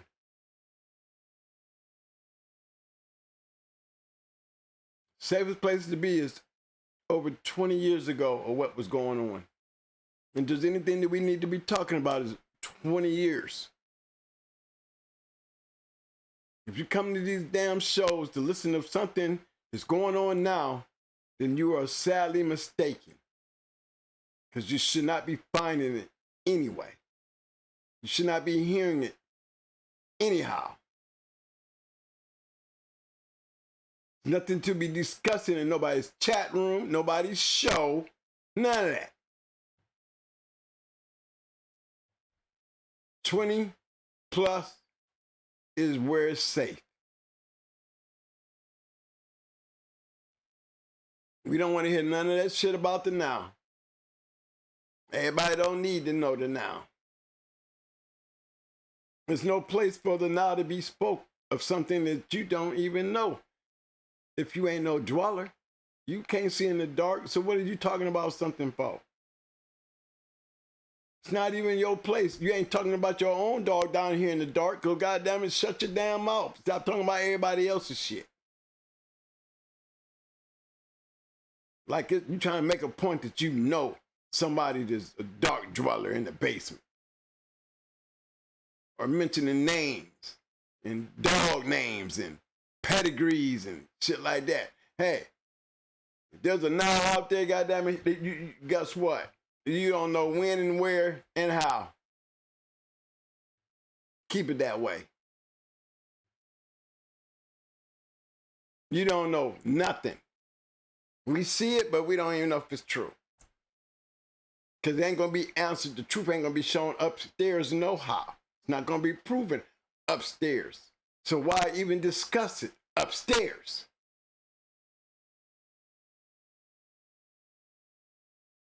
Everybody want to have a great yard. Everybody want to make the great breed. And all y'all brag about the shit on fucking Facebook and YouTube. You're damn near trying to tell us. What are you trying to tell us? Because I can tell you what the police is trying to see. They trying to figure y'all asses out.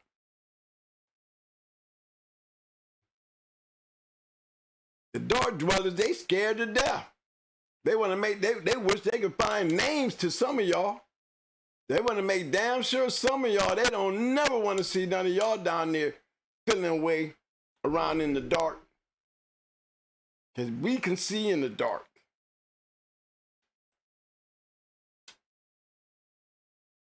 See, when you're in the dark, ain't but certain things you want to see. We don't want to see when.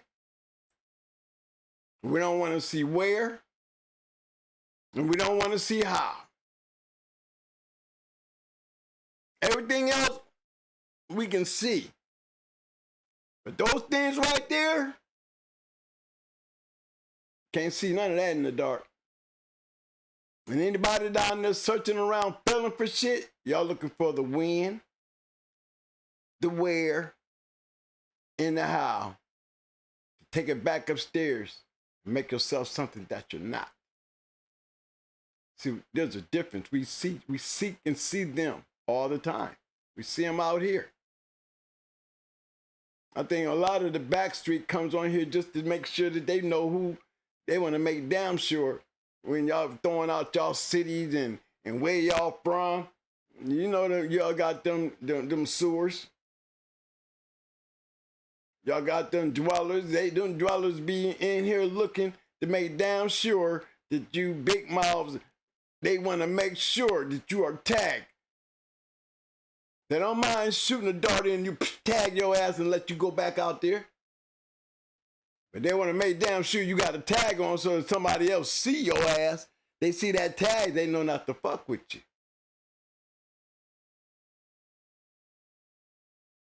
You know, you've been in the dark so damn long, you can see real good in the dark. And you become very protective of what's down there in the dark with you.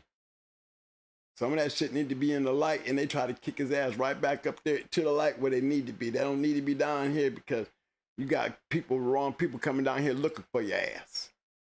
Because they following your ass around because you're talking too damn much. So we got to make sure that we kick your ass out so you don't bring the wrong people down here to look for your ass and get everybody else in trouble. So I'm going to stop right where Mike. I came in here to speak on what Mike spoke on, being that I used to be a dweller. And I'm going to be always fond of, you know, I always going to be able to see in the dark. So I think the biggest mistake we made is when we got lax. See, the journal was cool. But then we had the websites when the internet had opened up, and every great kennel out there that was in the dark came to the light, and now we putting out websites, dogs, times. I mean, it was our own demise. But the one thing stayed clear. The one thing stayed clear, you might not want to see your website pop up in your trial. Or you in a message board talking mad shit on your paperwork. Because we got relaxed. You know, we big mistake. The message boards, and it was running so fast. So much was happening. And we was exposed. The game got exposed. And it was a way for the FBI to use to really start tagging drug cases. People always say, well, the drugs, we bought it to the dogs. Well, the goddamn police was starting to use the dog game to go find the drugs. They might know you do drugs, but they had a better chance of getting in on your ass if they followed you through the dogs. Because you sitting out there barking at everybody, slapping a nigga in the head, 24 grand, I'll take you in right now. We can do it tomorrow. All on there like you want the world to know you got money and you got a badass dog. And then that web begins. You become the mark, and then everything branching off your ass, you know, they just pick everybody else off around you because you didn't damn near showed everybody around you.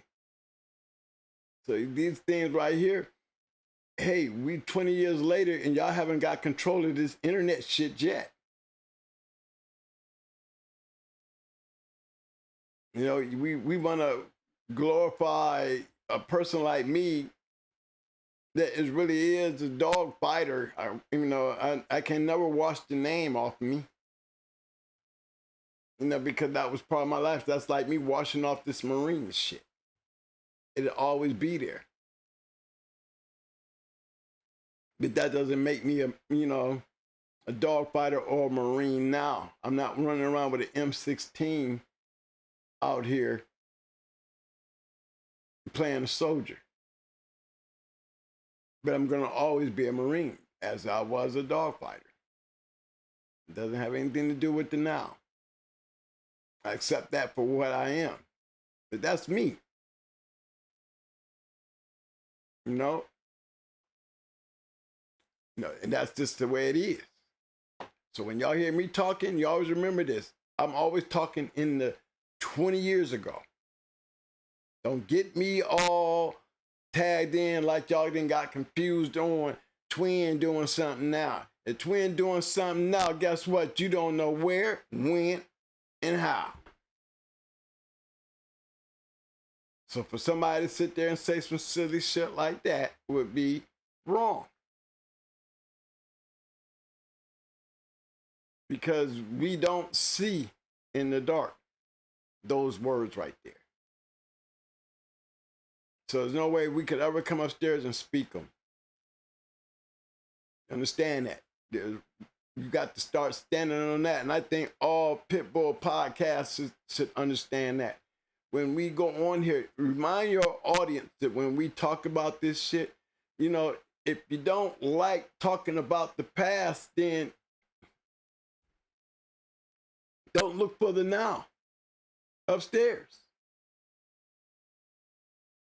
Enjoy the past upstairs because that's all it is. Can nobody go to jail for playing in the past? Can nobody go to jail for talking about the past? So for those people who's getting tired of hearing about the past, then you need to stop coming on this kind of shit because that's all that's going on over here. Sometimes I be so caught up in the past, I'm sitting in the past like I done threw y'all on the bus and came all the way back to my time and shit. I'm talking to y'all like I'm talking to y'all now.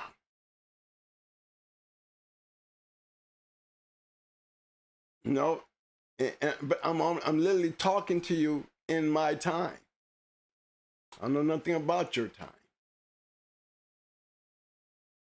You know, so we have to share that, and we have to start doing that. And one thing for damn sure, you know, I've never started anything out here on this podcast shit with anybody.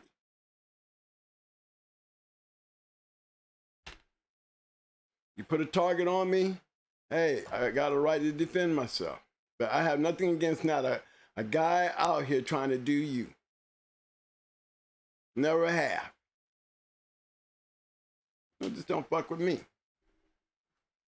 You know, that goes for even you guys. You know, you're trying to do these shows, you like going to them, enjoy yourself. Enjoy yourself. Have fun. Learn how to take care of your dog. Learn how to feed that mug. Learn how to find other things to do that, you know, the good people do upstairs, so, you know, the people you're exposing yourself to. And that's what it is when you get out here and talk as much as we do about this shit, you know. I want to be known for talking about what I did over 20-some years ago. I don't want to be known for anything you talking about right now. If you talking in the now, anything I'm doing in the now is this goddamn show. So let's keep it that way.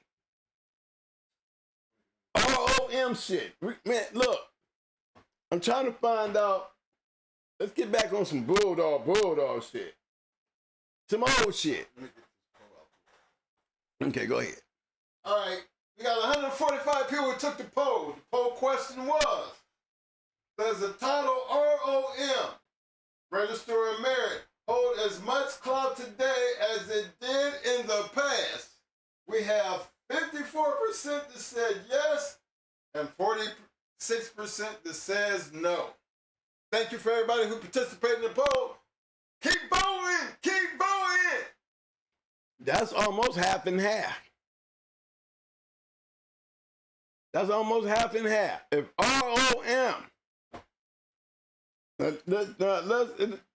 now here we go. Now remember, I just got done saying, you know, about the past and the now. In the now, 50% of y'all says it does matter.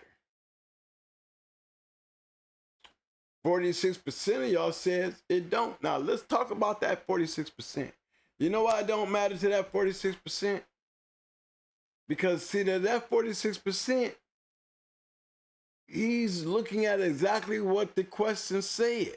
Does it matter now? Does it hold clout now? Shit, I can replace ROM with champion and get the same results.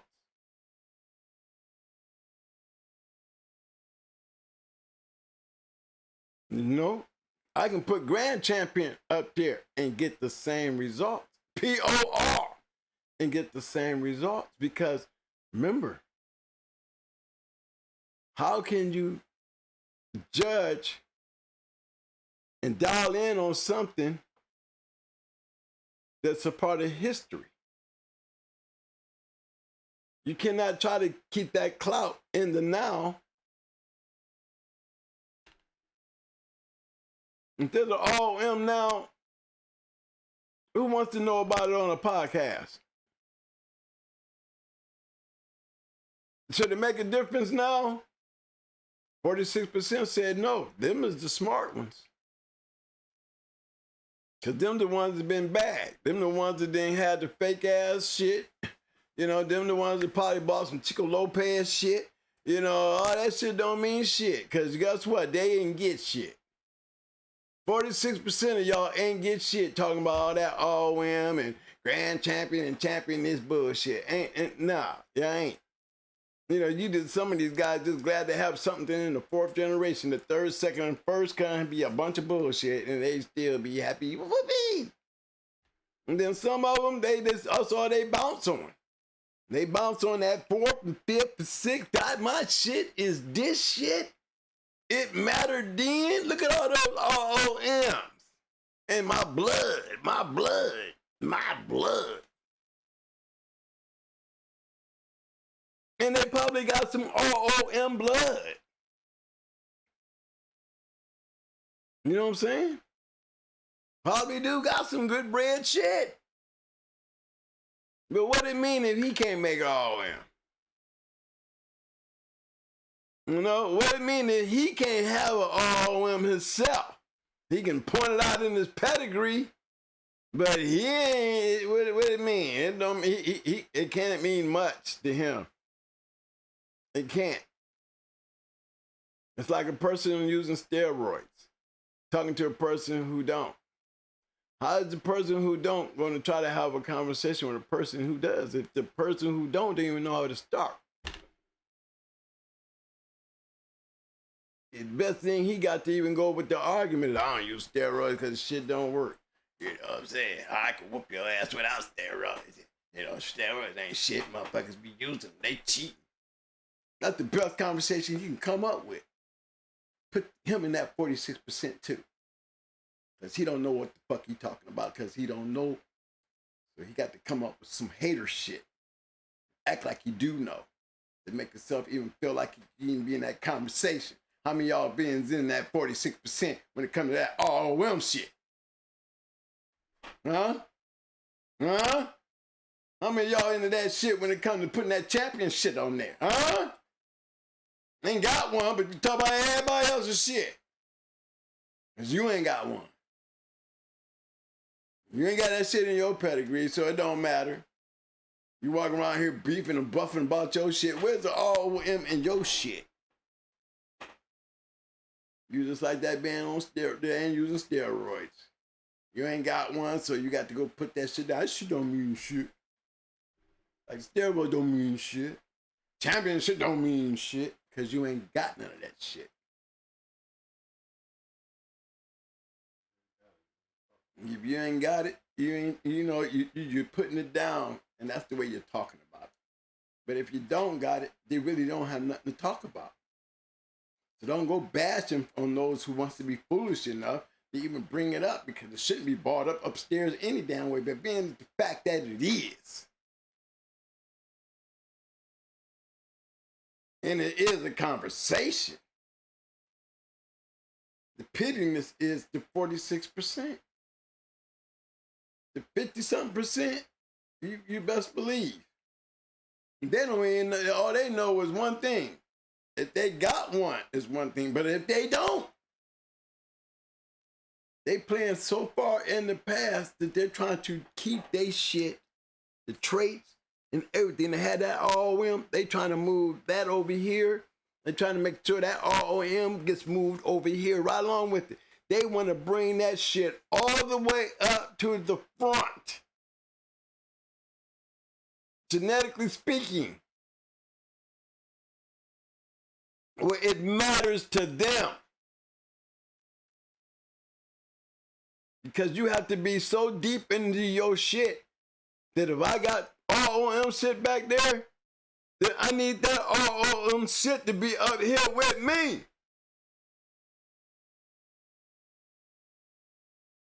Now, you don't understand what that means. Don't worry, I'm going to go over it with you to show you. You don't have to have ROM shit on your yard. But you better have that blood. You know what they call that royal blood? You know, it's still the genetics. I need to carry as much of those genetics of that shit up here with me. It does matter to me. Now. It means everything to me now. Because the foundation of what this shit was built on that shit. So if I have to be able to maintain it, I have to be able to have it to maintain it, or it's going to get washed down. And then why would it matter any damn way once it's washed away? You see what I'm saying? So the only other argument is the argument of the steroids. You don't know how to use steroids, so you put the steroid thing down. You ain't never had an ROM, don't even know what it means to get one because you know what it takes to have one. So if you ain't got one of them, your best thing to do what? To make yourself relevant in a conversation, to put your shit down. That shit don't mean shit now. Ain't shit. Then what the fuck is you feed? I sure wouldn't want to be in no pit bull dog room with some real dog men talking like that. I'm pretty sure I don't want to know what you feed. Because you probably is not in the place that I'm trying to be in, that where it matters. You know, and we don't want to be out here on a podcast arguing with each other about some shit like that. You know what I'm saying? Because we already know where the argument gonna come from. You know, it's the same old people. They all fall in that same old category. If you ain't got it, put it down. People who do got it, they ain't shit. You know, you just group all them together, and that's enough content to keep a couple of you podcasts open and going. You know, while you're bashing the ones that's just trying to stand up to the shit, which is the majority. Hey, Henry James, let me answer your question. You said Kobe, Tool, etc. didn't have no ROMs or PORs. So does it really matter? Well, it had to start somewhere, Henry. Let's talk about that. Considering they bred, why do you think they were breeding the way they was breeding? We just gave it a name. I mean, and they came up with the shit. Just sure did. It wasn't us, it was them. It must have mattered for them to do it. It must have mattered for them to keep records. It must have had to matter. So, you know, I ain't Kobe. They didn't. But one damn thing for damn sure, to make sure they shit stayed legit. And for those who had that Kobe shit, like Finley, Bow and them, who wouldn't be worth a fuck without that ROM on their name or that CH on their name, they would be shit. And nowhere did Kobe's be shit today without it, Mr. James. So evidently it must matter.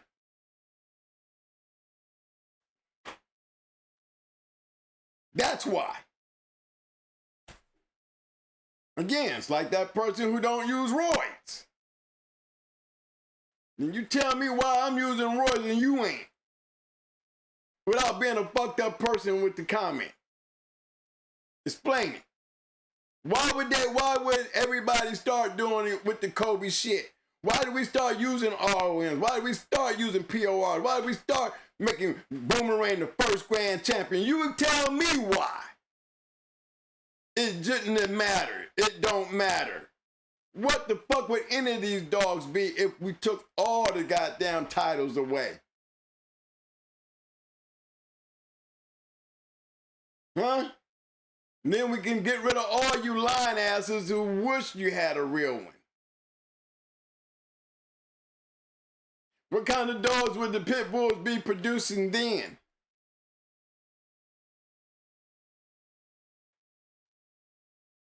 $14, 15-time winners back then, it was legal.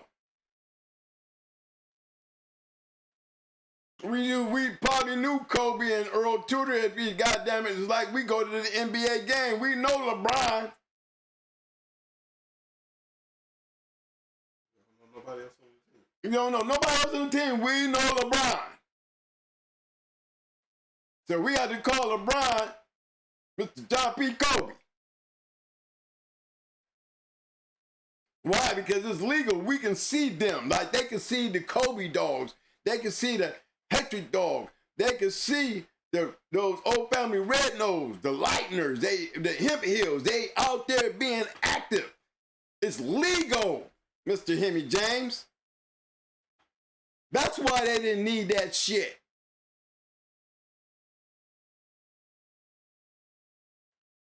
It's so popular that they go in the Madison Square Garden and throw a goddamn convention. Why do we need titles when we already, you know, they are the title, the damn name itself. They names in themselves are damn near titles to me. Now, why did we start using titles? Why did they want to make Grand Champion Boomerang the first Grand Champion? Why? Because it started coming a little bit illegal. You have a little bit of complaints. It's hard to come up with a 14, 15-time winner like they used to.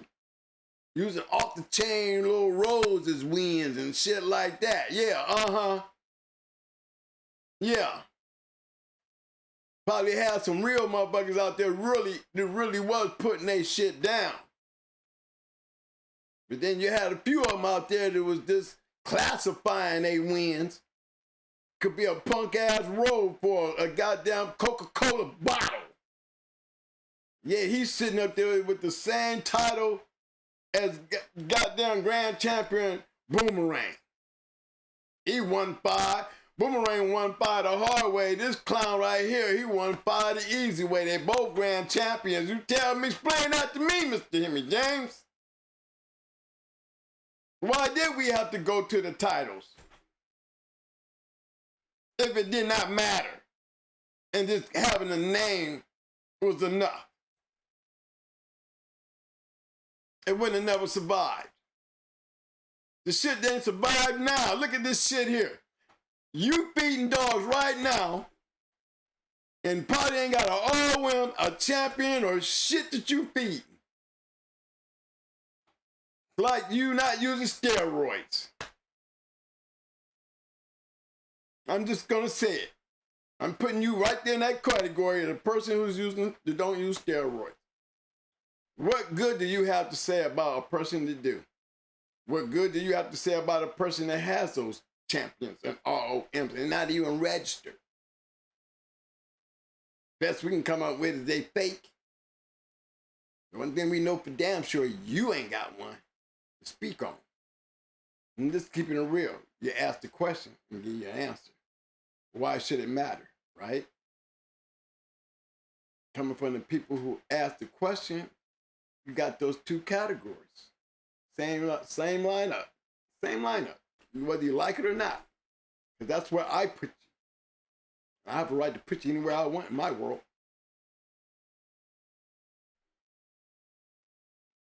They didn't need it back then, but it came a point where we needed it.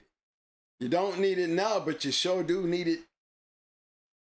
With all these fake asses, you can stand there and don't have not one of them kind of title dogs on your yard. Yet you'll be still out here trying to sell us puppies and then talk about everybody else that's got real champions and real registered mares. Really got them. Ain't got it under no sanction or nothing. You know what I'm saying? And that shit don't matter to you because of what you feed, because you don't have a shit anyway. Same thing. That's why it don't matter. Names don't matter. You will never have the name as long as they have titles. You want those titles to go away so you can have the name. No, we want those titles to be there so we don't let people like just have the names, you know, let the dog game go to shit based on the name, Tom Garner. Everybody, you can love him or you can hate him.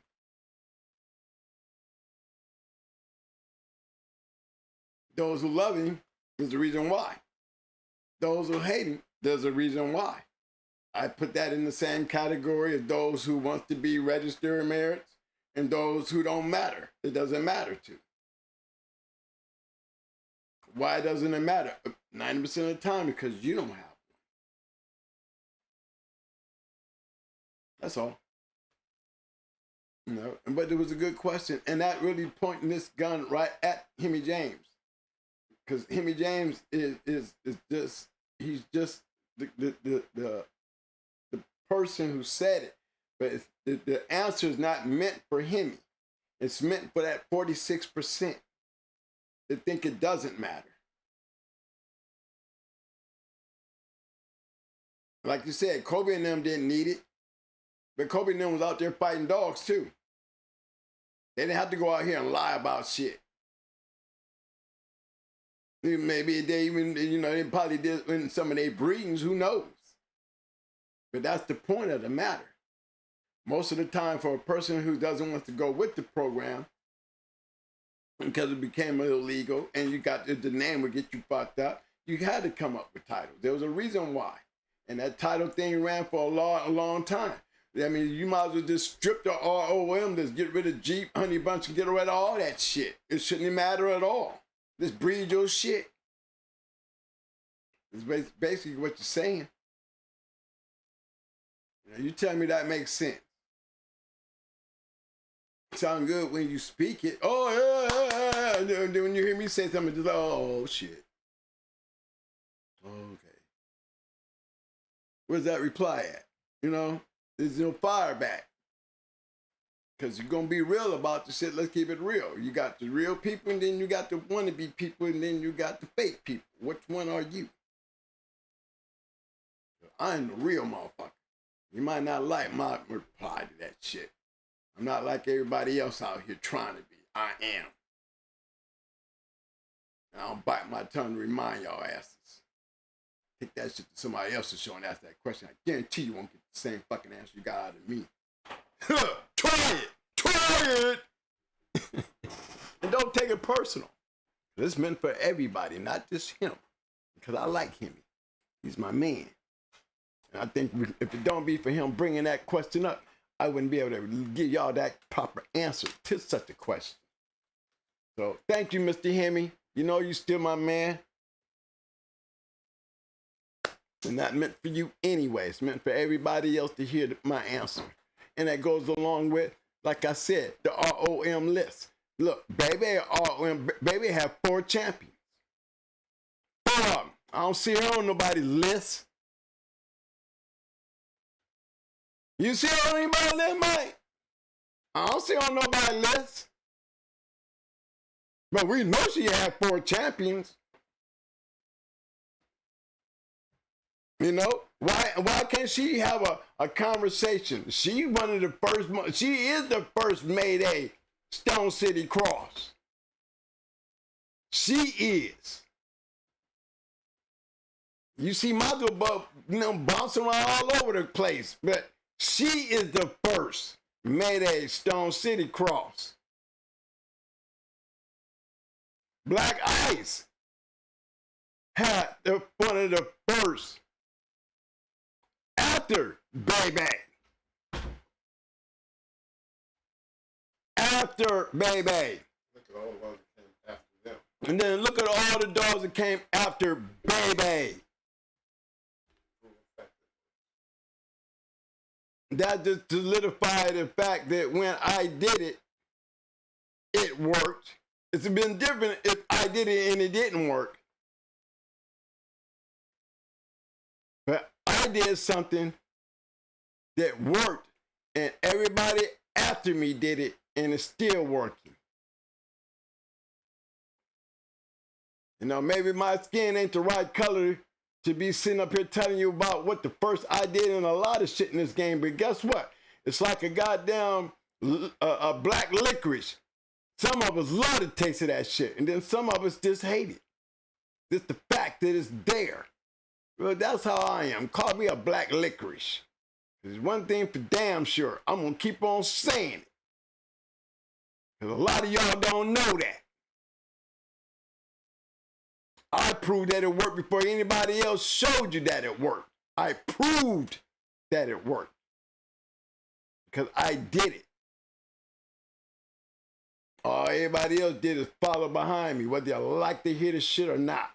You don't want to give me that shit? You ain't got to. I don't need your air pump to blow up myself. All I need is my work to prove myself. I don't need to talk about it because I was too busy being about it. Now, can anybody stand on that platform with me and speak on that? Not too many in here. Don't be a fool and try.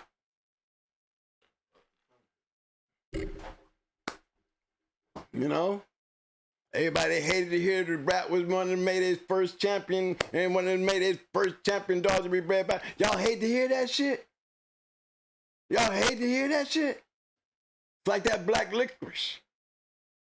To some of us, that shit tastes good as hell. But to most, hey, I don't like the taste. And guess what? Either way, let the truth be known. They wouldn't be making it if somebody didn't like it. Okay, what's the next one, Money? I like answering them kind of things. I want to give a big shout out to my man Marlo. He said, I did it and it worked. Okay, see what I'm saying, baby boy? That's right. What do you think they did? What do you think they did? Didn't they go ahead and do it even after the fact that they didn't like each other? They still did it. They still took Meta and bred to Blondie.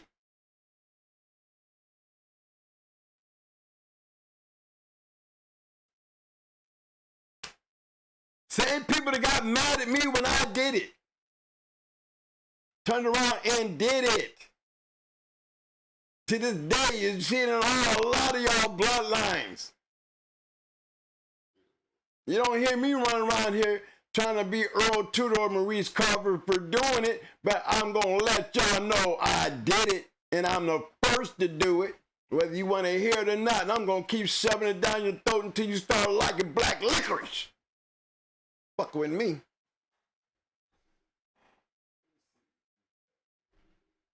My man, Student for Life Dog Trainer said, which title is most coveted, ROM or POR? I would say they both are. I'm gonna give them the same love, because producer a record, you have to, you got to. It's a mad dog thing. You got a better chance of becoming a ROM than you have a producer record. To me, producer record is harder to become a ROM. Because for a female, a registered male takes 3 champions. POR goes on a number system.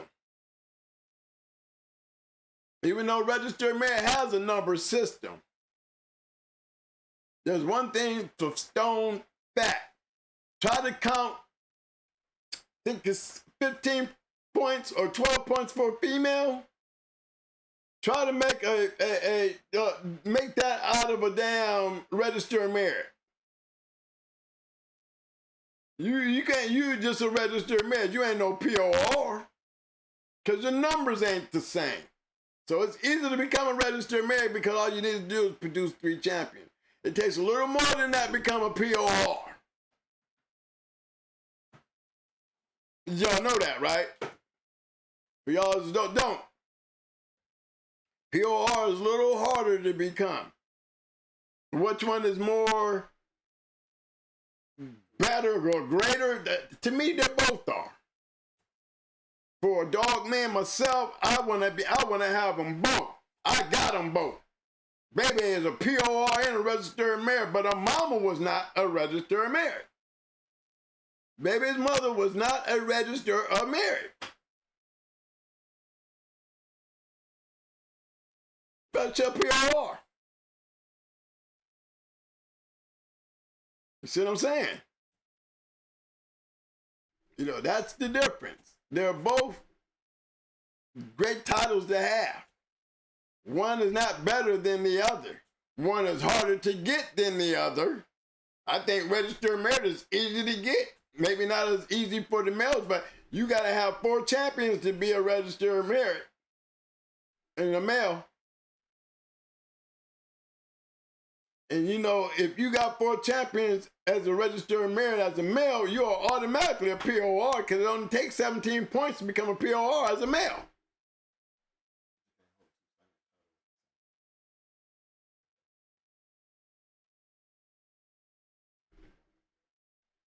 You know, it depends on the sanctioning body.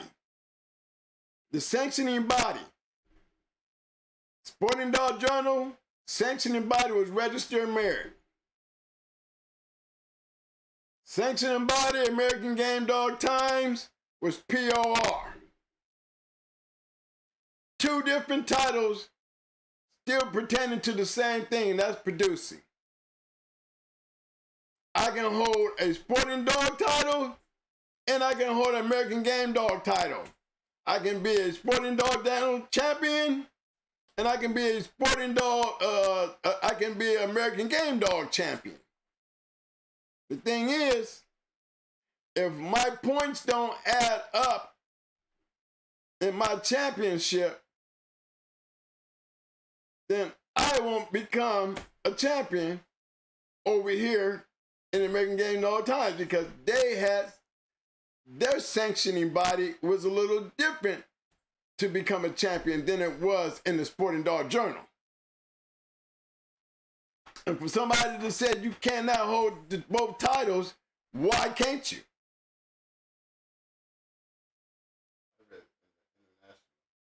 Yeah, but internationally, I can understand, but they don't control neither one of those. Internationals don't control the register of merit. Internationals don't even control the producer record.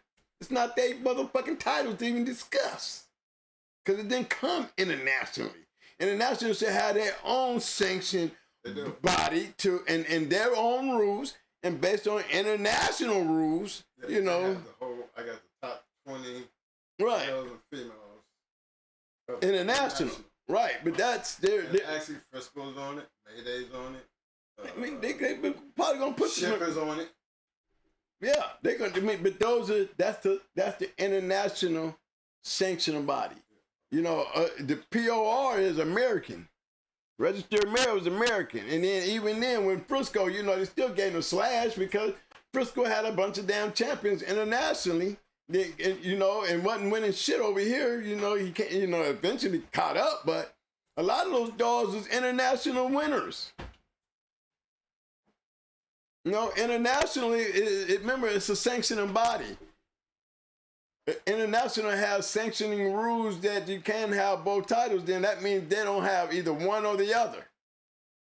They're either going to be registered merit on that line, or they're going to be POR on that line. Regardless of what it is, sanctioning body, it's all in the sanctioning body. It's not on, you know, pick and choose shit. No, in the United States, we carry the ROM and POR.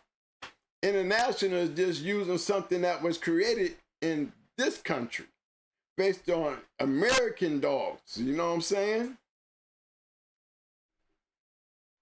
But international, I mean, right now, you know, internationally, there's probably new rules to that. You know, I don't know. I mean, even if I was to be playing in today's world, I wouldn't be playing with no international shit, no how.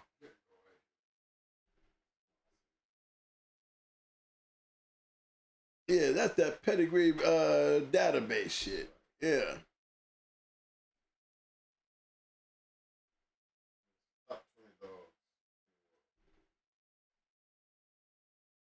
Yeah, let me put that up over here on my shit. Here, let me share that with everybody. Just tell me where to go. Yeah. I need to plug me in. I'm not plugged in. Yeah. Am I plugged up under there?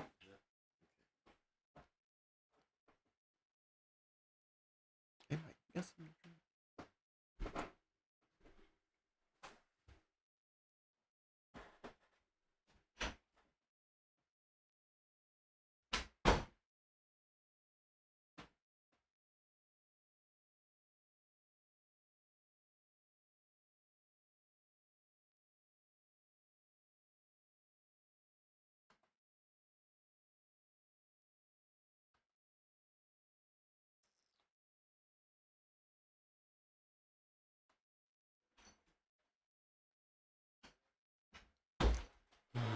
I need a new computer. Look. I'm trying to get this. Okay, there you go. Now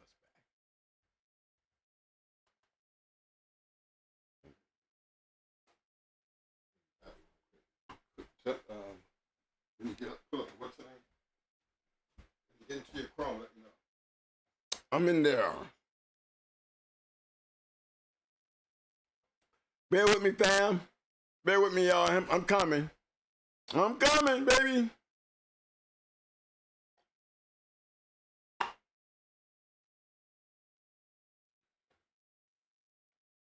Yeah, guys.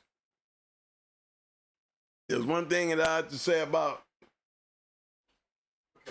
the international world when it comes to some of these dogs. Not in yet.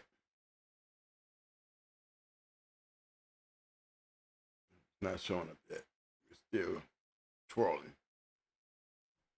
But while we're waiting, I was just saying to him that, you know, international dog game is more prominent now because we have so many dogs that was exported out of the United States into the international community, that a lot of these dogs are coming back. They're being imported back. We exported them out and now they're being imported back. So these dogs, what? They got international champions and shit over there too. You want to know the truth? And as a matter of fact, they probably got a better grip on the dog game as pertaining to the dog side as better than the United States. Let her go, man. She's gonna be okay. You're just a little slow because remember we Wi-Fi. Did it get there? Calm down. Sit your ass down. Hold on.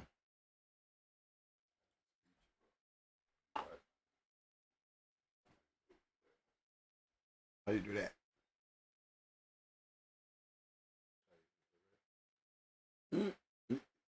Do you need? What about when you do that? You gonna be disconnecting us?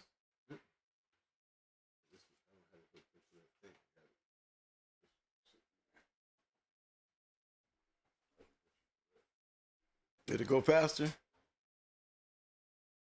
Okay.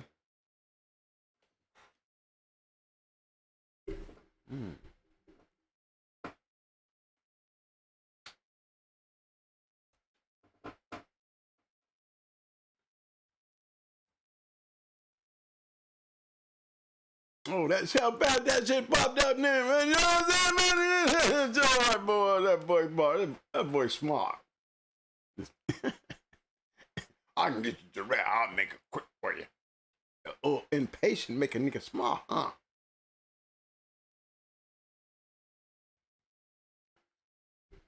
Okay, Mike, where am I going? Pedigree.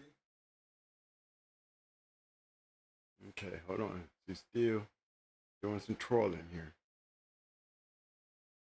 Okay, new tab, pedigree. Pedigree.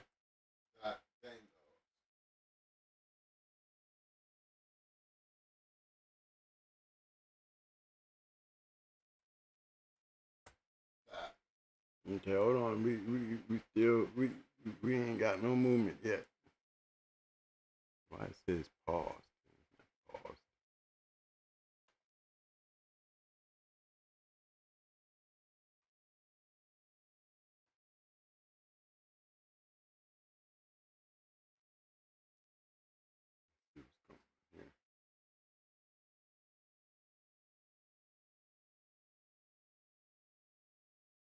Give it a second. That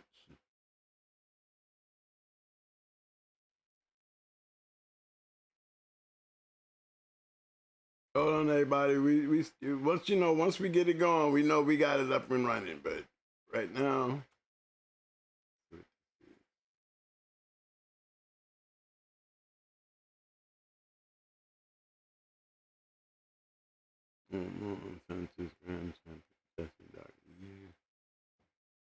there I go right there. That's what I need right there.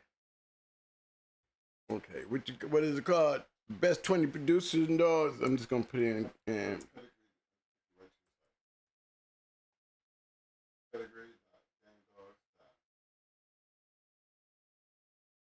I got pedigree. Is that what S? Pedigree without the S. Yeah. Pedigree.game dog.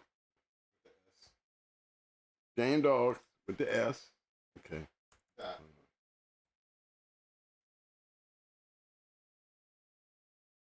Dot game dog. Yeah. Mm-hmm.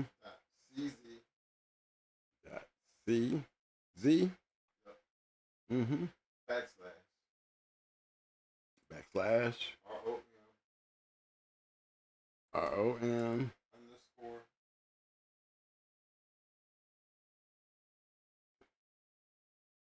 Mm-hmm.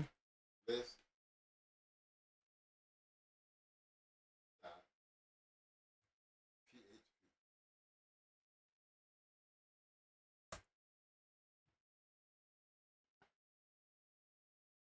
PHP. Okay.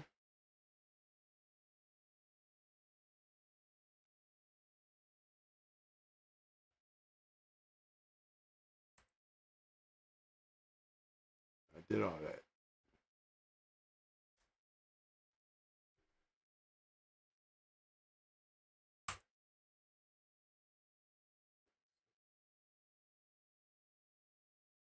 Is that a dot after list?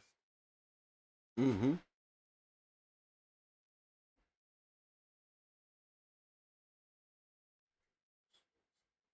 No, so I'm still, see? I'm just going to put it in and see what happens.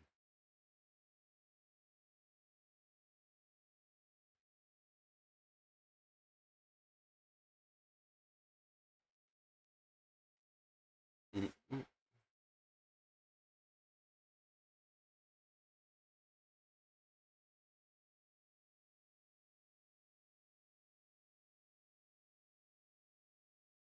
Thank you guys for holding out for me. This site cannot be reached. Okay.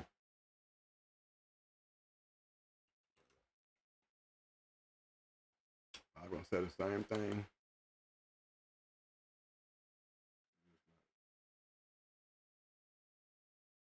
Where's the PHP at? Well, there's a PHP right there. So if you see it there, it's there. And it's in that window, clearly. So that is not the problem. Let me go back and just do it. Yeah. Just top 10. The best 20 producers in the world. Put it in. Yeah. Is top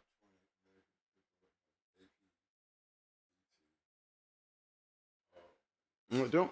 All right. Watch me. I'm going to put exactly what you got on that title right there, and it's going to take me to that shit. That's one thing. Well, I typed in it. Okay. Right there. Top 20 American people. Well, that's exactly what I said. That's what I'm going to put in. That's what I did. Okay, then let me do this. Top 20 American people. I hear you. I got you. I hear you.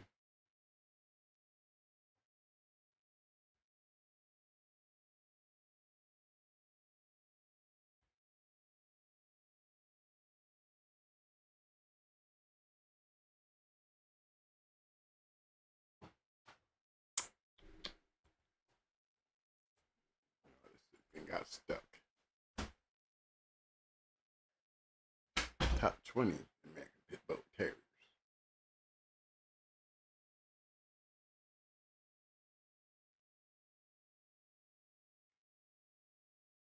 Here we go, fellas. I think I'm almost there. Should have did it this way from the giddy up. Y'all 20 APBT producers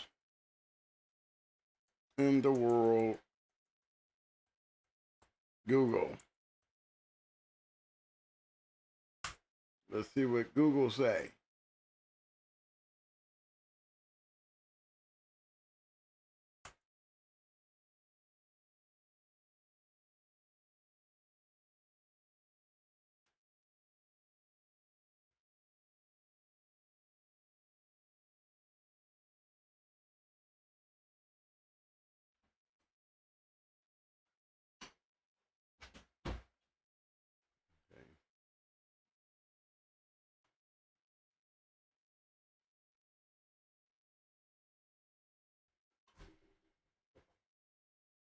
Exit pages, yes.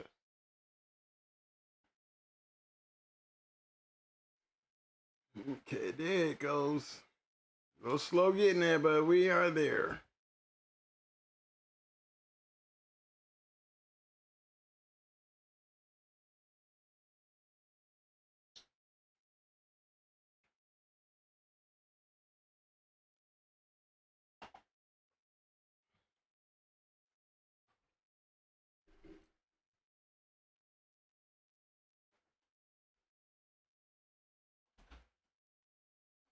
It is, fella. There you go.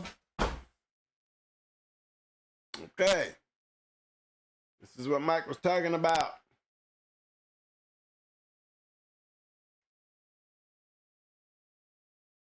Say this list is generated automatically once a day. They got Jeep at 45 points, number of champions 33, number of grand champions 6, number of breedings 71.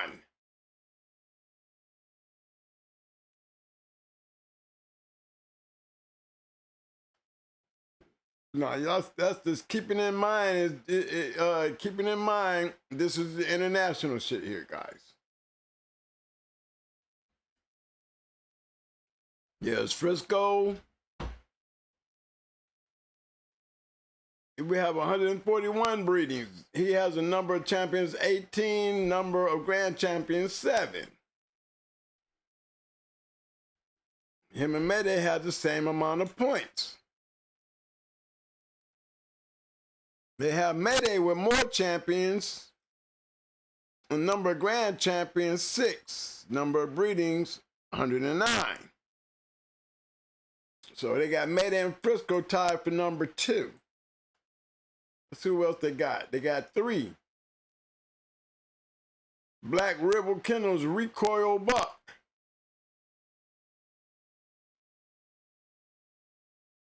Dog of the Year 2017. He has 21 points, 17 champions, 2 grand champions, and number of breedings 24. They go Rampage Championship.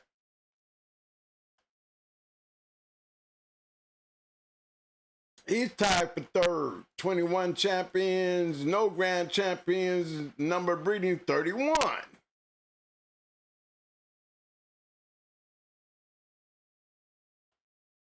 Now, I'm pretty sure we're going to have some people talking shit. I'm pretty sure of that. Okay, there go White's Tab. 21 points. He's tied for 3rd. 15 champions, 3 grand champions, and 86 breedings.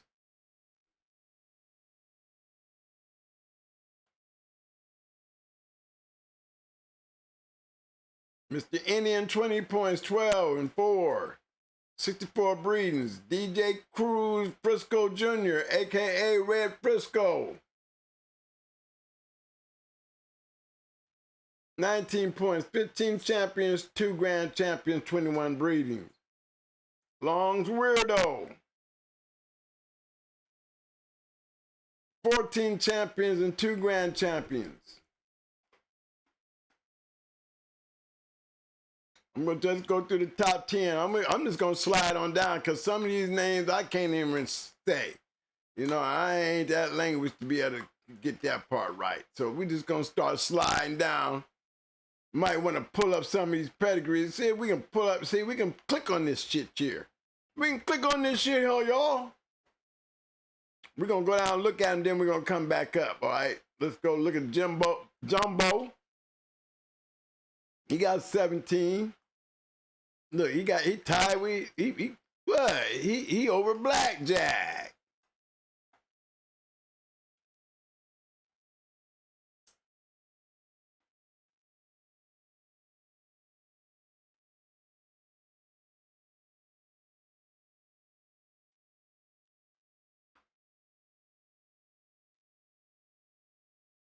Batty Jr.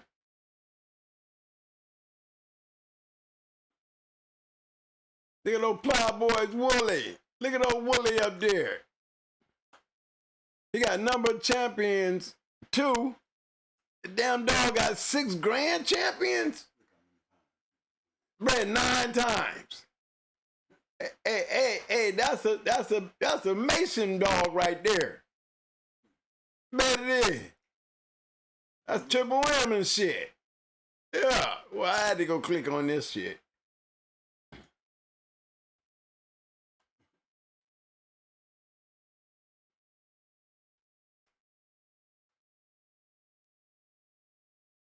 Okay, watch you moving.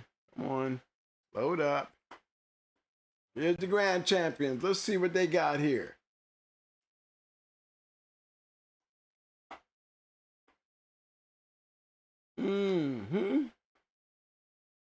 S Destroy, that's the champion. Grand champion, Smoking Joe. Grand champion, Wooly Jr. Well, damn, Joe, how many you gonna have up here? Okay, and then you just got straight Joe.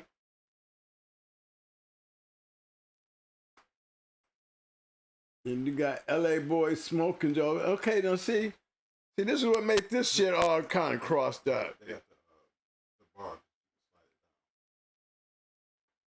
Yeah, but these dogs is on here twice, though.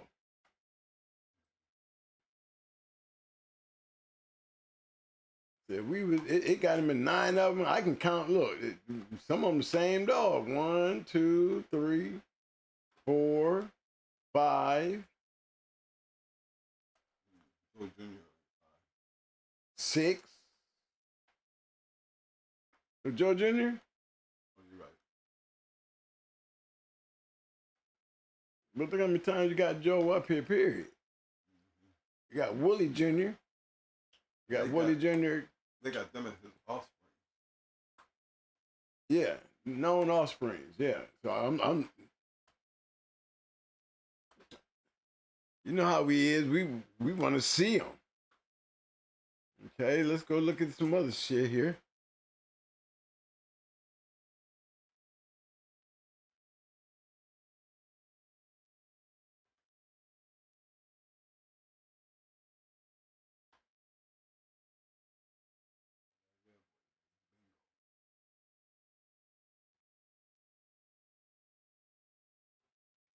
That's that international shit, but you see them American dogs.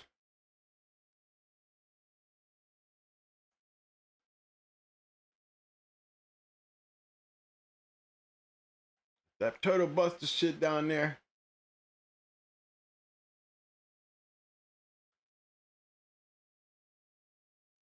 That Turtle Buster crossing to that triple bred Turtle Buster crossing to that red boy.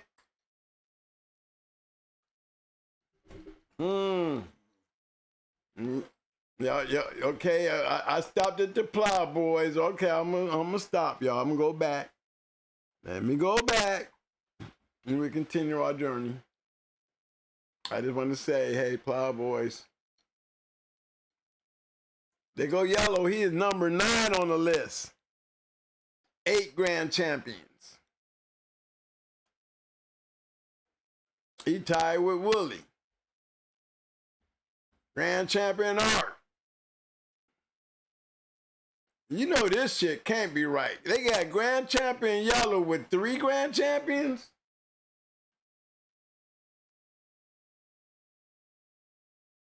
How is that? We know man ain't one of them. That's for damn sure.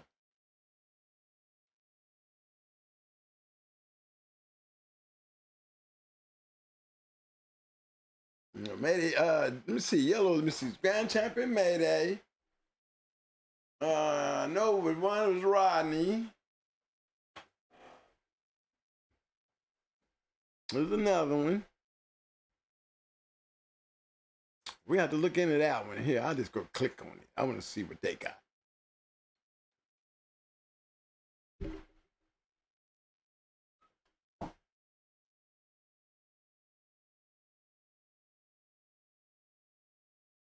And they got Miss Jocko as a registered mare too.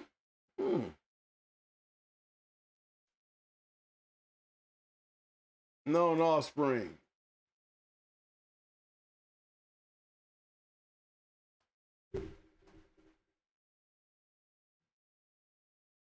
Yeah, forget Dragon Lady and Choice. That's 3 right there. But that's just champions. I'm looking for the grand champions.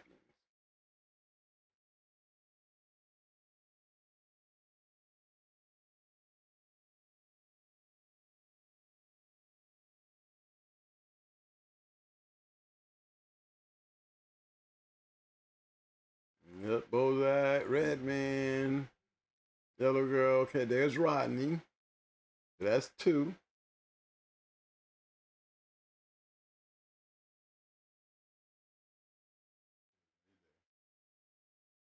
They got listed on that one.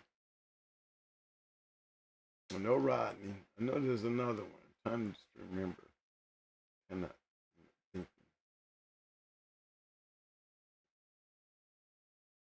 but there's one, Roland's Butcher. I never heard of him. There go Mayday.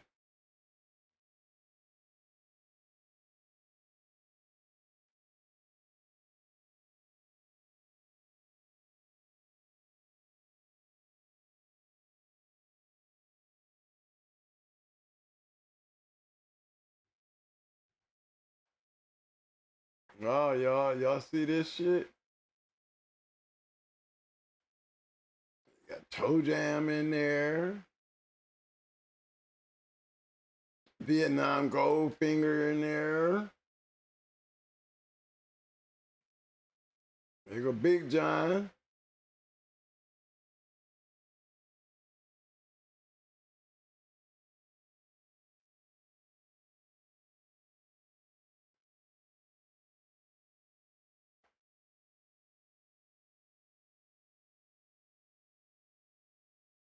Y'all think? How many grand champions did they say? This 3? I'm trying to, I don't know. They look like they had everybody in there though.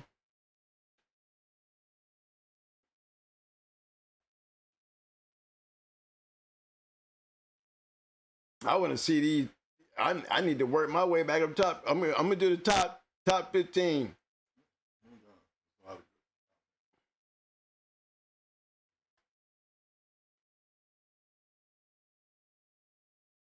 You got Grand Champion all with 9 champions, 2 Grand Champions.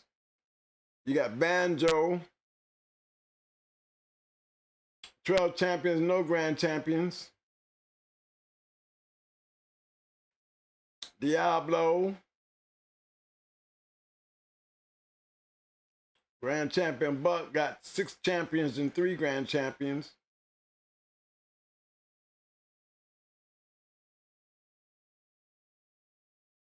And Frisco, Pedro. That's top 11.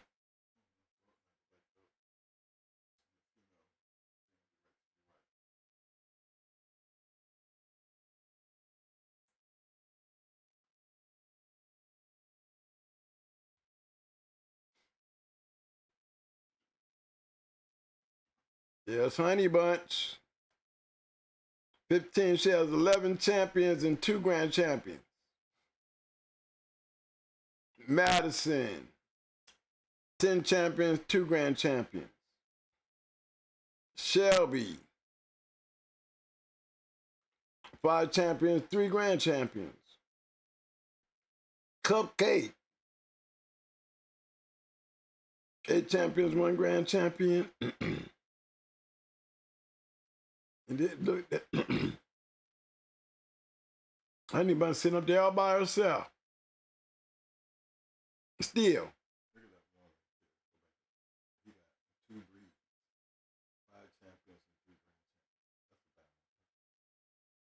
Oh, Shelby, 5 champions and 3 Grand Champions and 2 breedings. That's a hot motherfucker right there, bro. This one got 8 champions and 1 Grand Champion and 3 breedings.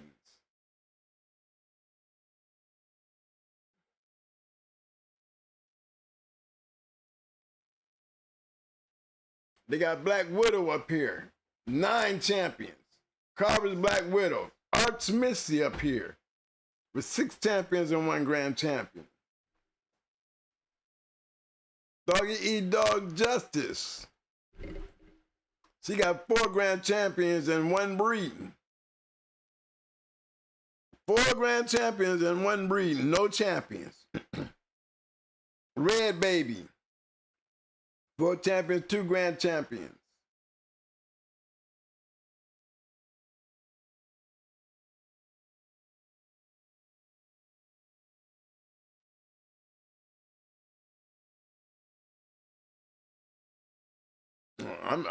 Are we gonna ever get to Awesome Baby in them?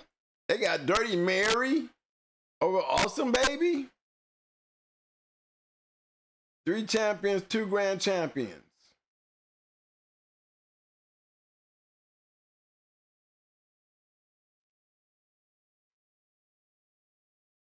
Tamira, 7 champions, no grand champions. Carolina Flo, 1 champion, 3 grand champions.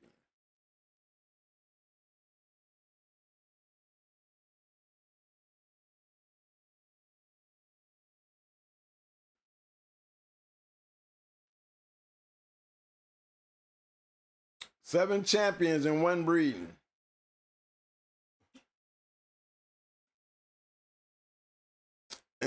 And we don't even see Awesome Baby on the list. Oh, man. Hey. Houston, we have a problem. Houston.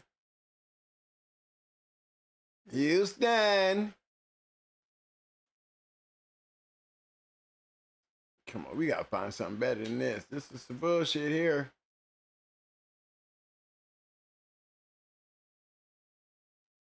They got Jeep being bred 71 times, y'all. And we know Maddie was bred over 1,000. He got only 109. This minute here, let's go see what they say about Maddie. I got to see.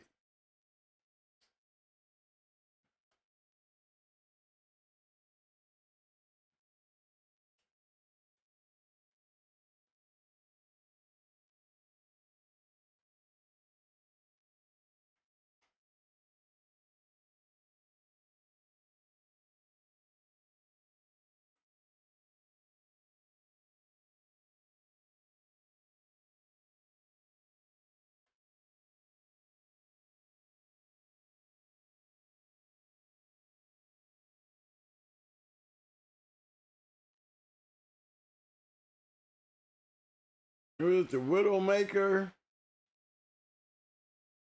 Dixie Girl,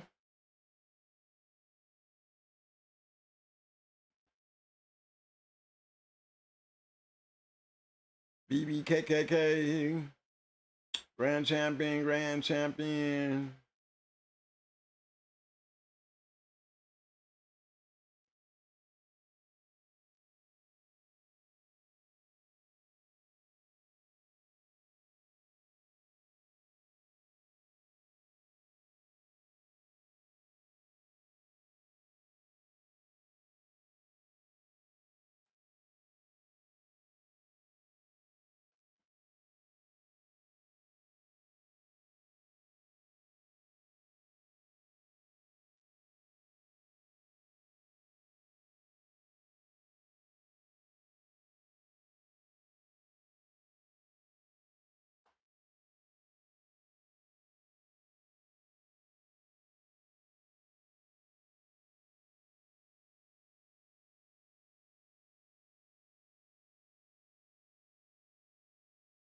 Like these old there you go. Okay, I see some. Okay.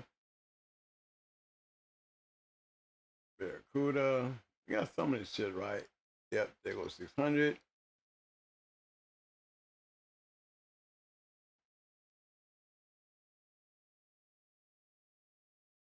I know we passed. We didn't pass the L's. Anybody see Luke Kane? I guess he gonna pop up somewhere else, right? SCP maybe.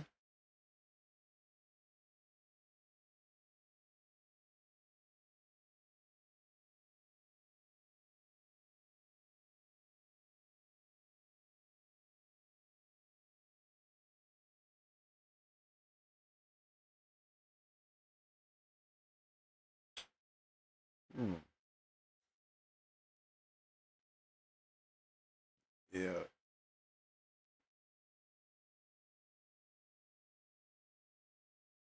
We never. I didn't see May May on this list.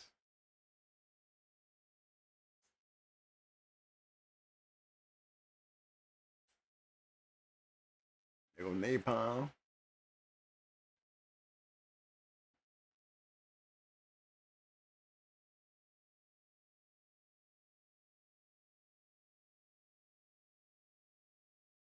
Okay, there go Luke Kane.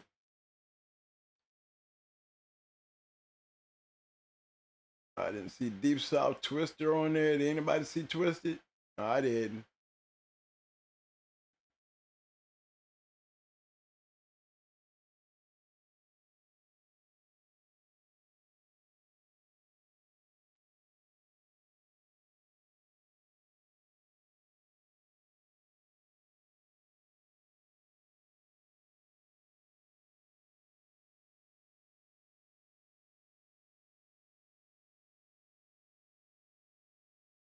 I didn't see Twisted on there. I didn't see May May on there. I didn't see Champion Chanel on there.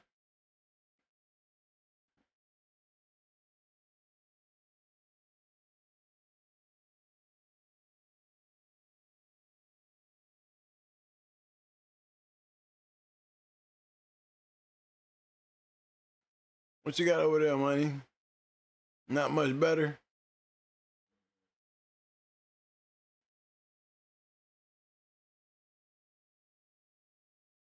Anybody see May May or Chanel or any of them? Annabelle? I ain't see none of them. Now, for the unknown people, you know, little young doggers, you know, this is how shit get all fucked up. I see Cock Diesel.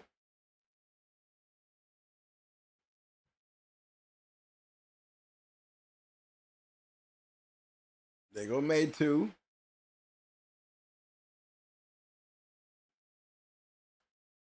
There go Chanel. I found Chanel. There's Chanel.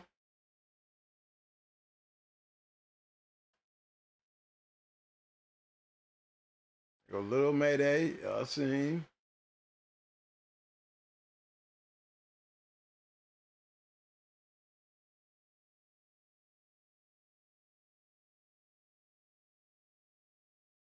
They go Twisted.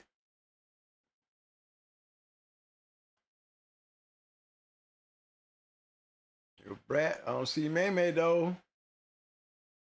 And Annabelle. I see May Dragon. Still don't see a May May. That would be down here in the P's. Pro set May May. There she go. Look, they even got her down as a champion. Shame.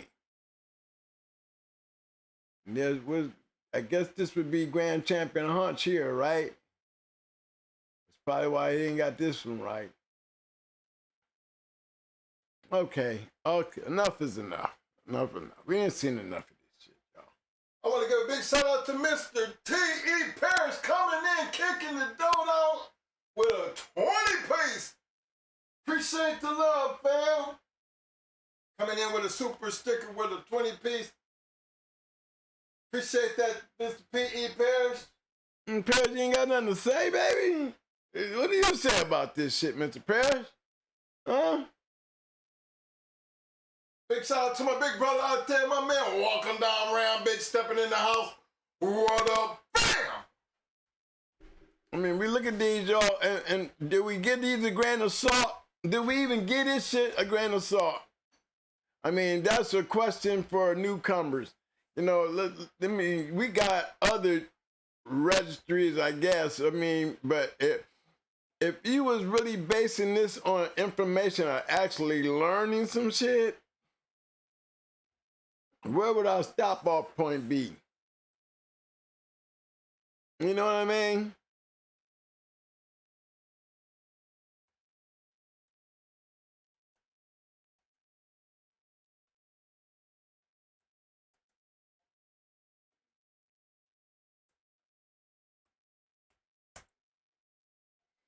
Let's see. Today we is on the American Damn Dog list of great registers and merits, and we're just going down through here. Let's see what we come up with. Let's just see. Okay, here go a list. Let's see if they was even close.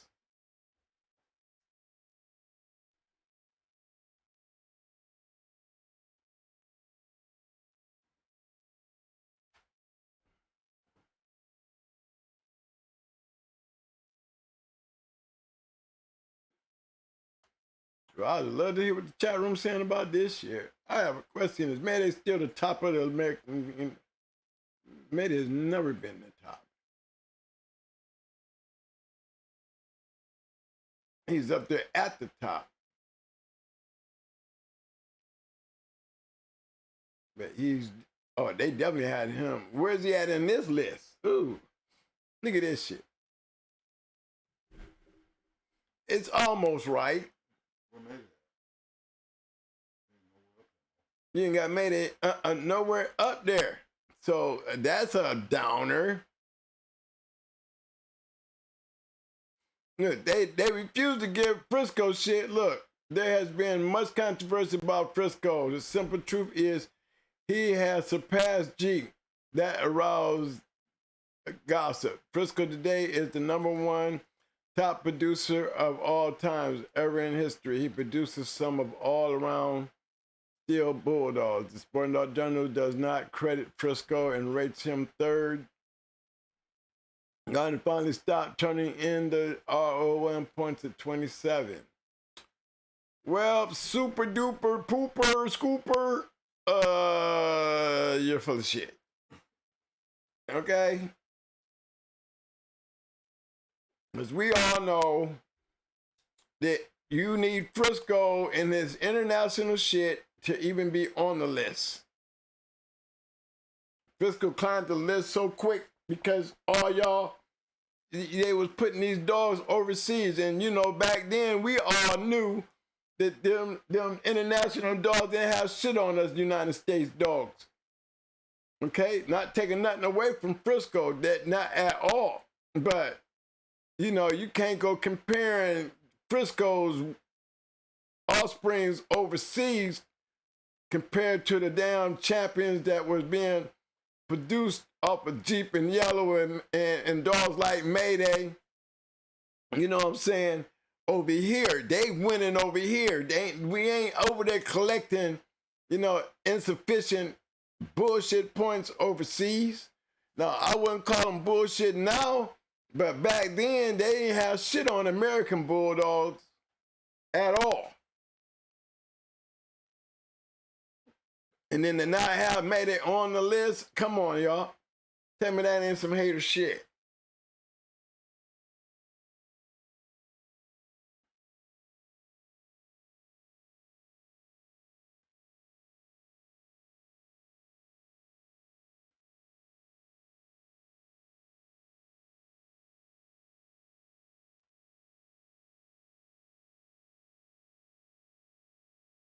Another dog that I didn't see on there, where's Nico at?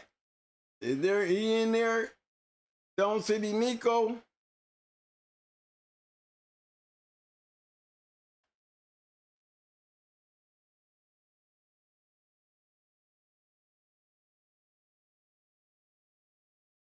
They got Mayday at 5. Come on. I can rattle off 11 goddamn champions off of Mayday, and that's not even including the grand champions. Remember the other list, they had Weirdo. They didn't even have Smiley on there, and they got Manson Smiley. You think they didn't know that was a Mason Smiley? Come on, y'all. Mr. Super Duper Shit Scooper. Full of shit. Yeah, I'm talking about your shit. Somebody go back and zero back at him and tell him I said it.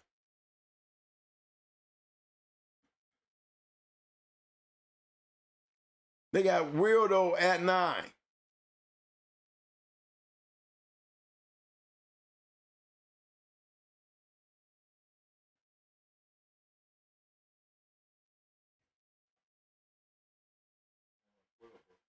Hey, I'm done then. We didn't get much done on this RM thing.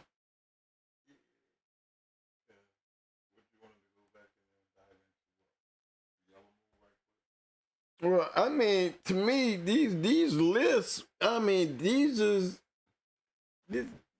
list stop, I would have to say the list stop, maybe a good list, I would have to say around 2007 when it really, the journal really, the real journal really shut it down. No, the gathering of information, we would have to say, it kind of stopped around 2007.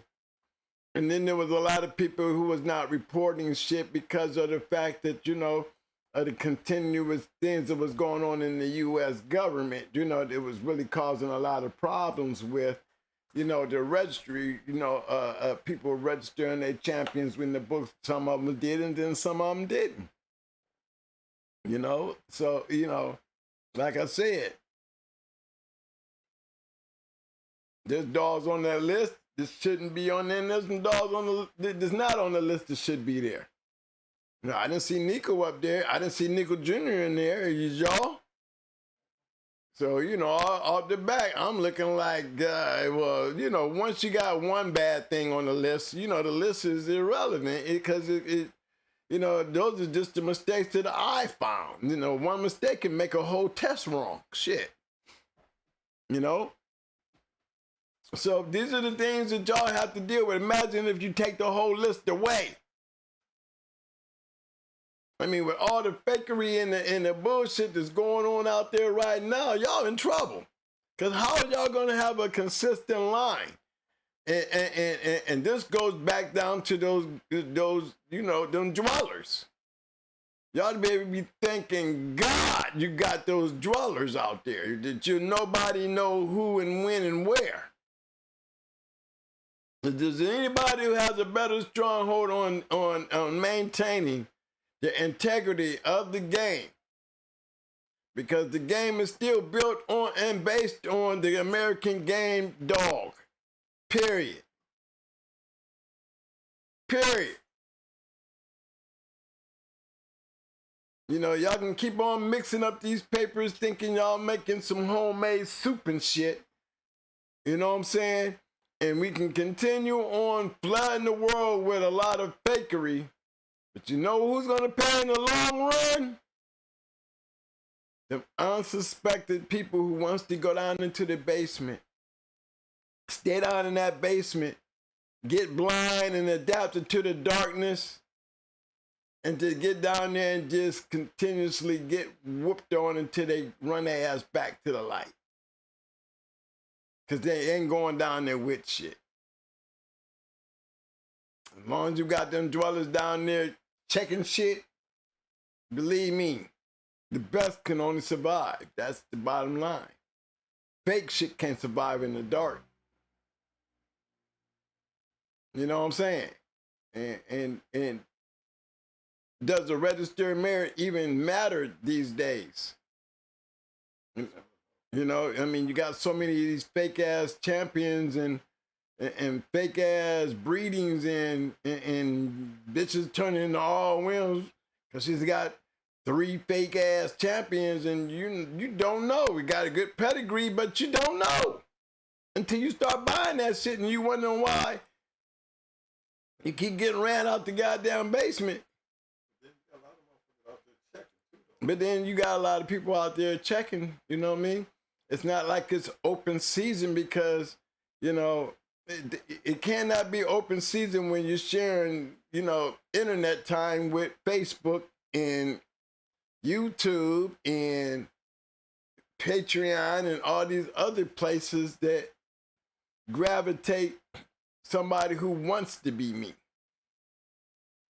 You know, it's you know, you can count those numbers times 1,000, and I'm down at the bottom of the totem pole compared to my mentors and the people that I look up to. You know, because I can damn near show you every one of the people I look up to, there's a story behind them. And thank God that I was able to do that and maintain that and have that kind of background in history. You know, a lot of guys be jealous of us because of our history, but that's, I mean, what, because we did something a lot of y'all didn't do? I mean, what is to be jealous of? What is to be mad about what I did? You know what I'm saying? Could you go out there and do what I did? Then go do it then. Look at our mental hardcore. I mean, we got hardcore Stone City, Masons, the Abrahams, McNasty. I got a whole rundown. Don't even let me dive into Ohio, B-Crest, Legion of Doom, B-Hinds, Loctite, Shut 'em them down, ready to rumble up there in Chicago. I mean, I can keep going. True Colors, I can just keep going. All these great names. Those are great names. Those great dogs. You know, one damn thing about it, I can say these people, and you can, if you know them, you can ask them, and they'll know me. You know, these are the people that I follow. These are the people that made history in the game. These are the people that I can vouch for, and I can speak on my damn self. You know, and that's what it is. Now, there's history in the sewer.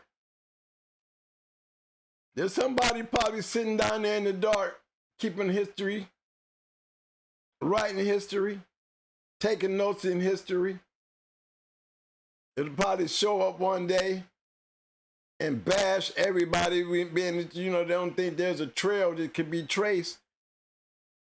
When people start realizing that, you know, that you're out here breeding the dogs that ain't checked and tested, yet they carrying titles. You breeding these kennels that wants to be hardcore Stone City. They want to be the now, you know, and they trying so hard in the light, you know what I'm saying? And then you got the dark down there, don't give a damn about y'all upstairs. Don't even want y'all even know where, they don't even want you to know where the gate is. Because they're scared. They hate the internet. They hate Facebook. They love to hear Twin get up here and just dig into y'all ass. They love that shit. They love it. You know why they love it? Because they know it's the truth.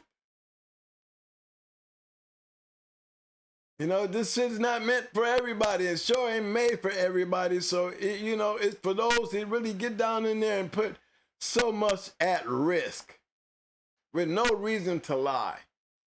You got guys out here talking about, you know, the money in the game. I mean, to even come on the internet and talk like, because you got a lot of money and you bet, you don't have no idea what goes on in the basement. Shut the up. Because it's always been about the game. Y'all don't ever think it ain't about the game. Money does not make this shit. But I'm going to tell you like this. A gambler is part of the game. Always been a gamble. Ozzy, Big Ticket, all them paid major dollars. Ricky Jones, all of them bet big money. And we don't hear nobody talking shit about them ain't being shit. Shut up. That's all I got to say on that matter. You want to do one, you can have $1. You got some friends that stand behind you and believe you, they'll cover the rest. That's how the game go. You got a good dog, believe me, all good dogs always made their way to great dogs. Become great. It always happened. It always happened. It always came to pass. Grand champions going into grand champions always came to pass. It didn't have nothing to do with the money. The money may be part of the piece of that story, but the major piece was those two dogs connecting. It's always a bet, gamble. You can bet what you got, but everybody else can gamble the rest. It's us how the game is going. So for somebody to be out here running their damn mouth, talking like it's all about the money, this and all, man, believe me, the basement, they're going to be sending me emails saying, thank you, twin.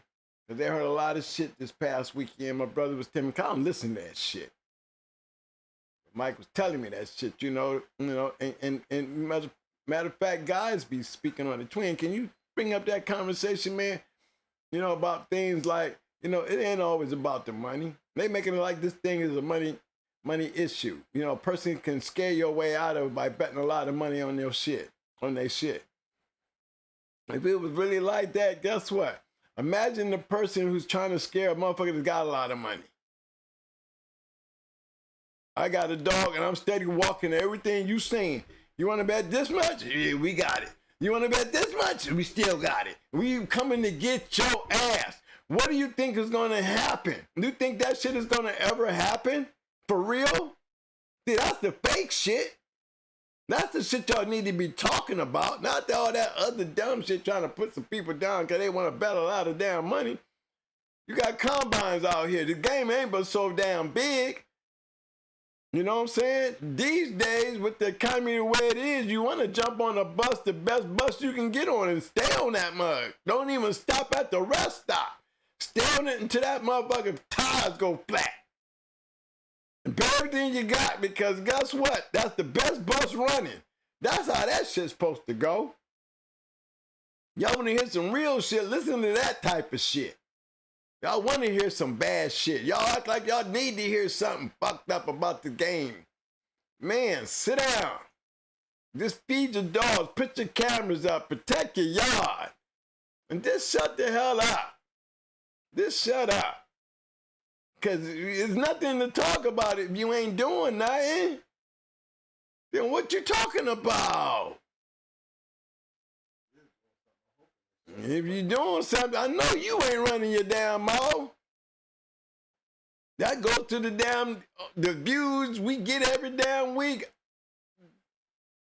You know what I'm saying? I know where them views come from. Because they see and don't say. When you a dweller down there in the sewer, you ain't gotta say shit. So I appreciate all my viewers in the back street. I love you and you know I see you. Because I'm always talking about you. You know what I'm saying? Am I a gatekeeper to the past? I'm going to always be that gatekeeper to the past because that's my past too. And as we move through the dark, we see light. We see what most people don't see because what we see is real. No bright, shiny objects trying to fool us. So continue on and stay safe. Be real. And don't forget, ain't nobody got to talk about nothing. It's about being about it. Shit! Salute! 12 o'clock. The Petty B's got there rolling over there, kissing your wife, telling her happy Valentine's Day. I wouldn't be trying to do it in the morning. Mine gonna get slapped on the ass. Wow, wake up! God damn it. Hey, I love you. Happy Valentine's Day, baby. Got me. Oh, come on. Give me some squeezes.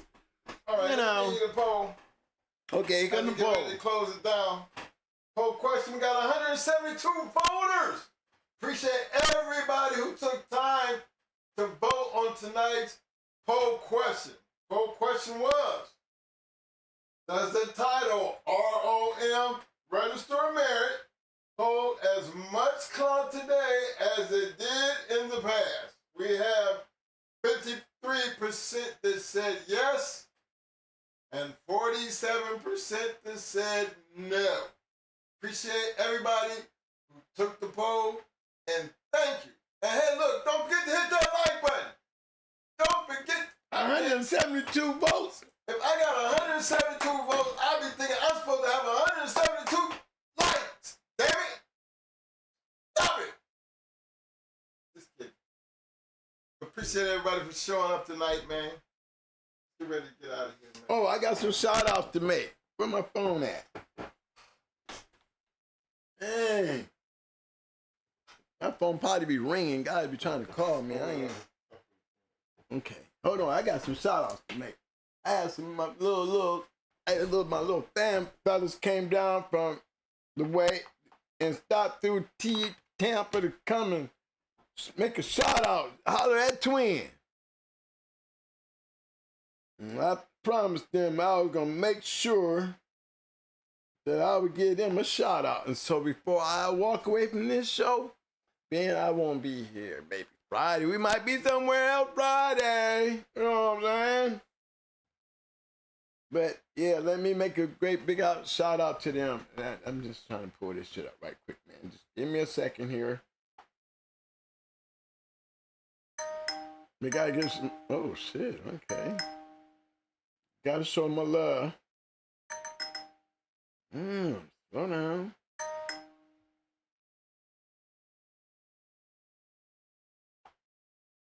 Let's see. There's my list here. Is there a list? Yeah. First one I want to make a big shout out to is my boy Chicken. What you call his name? Marlon Mike.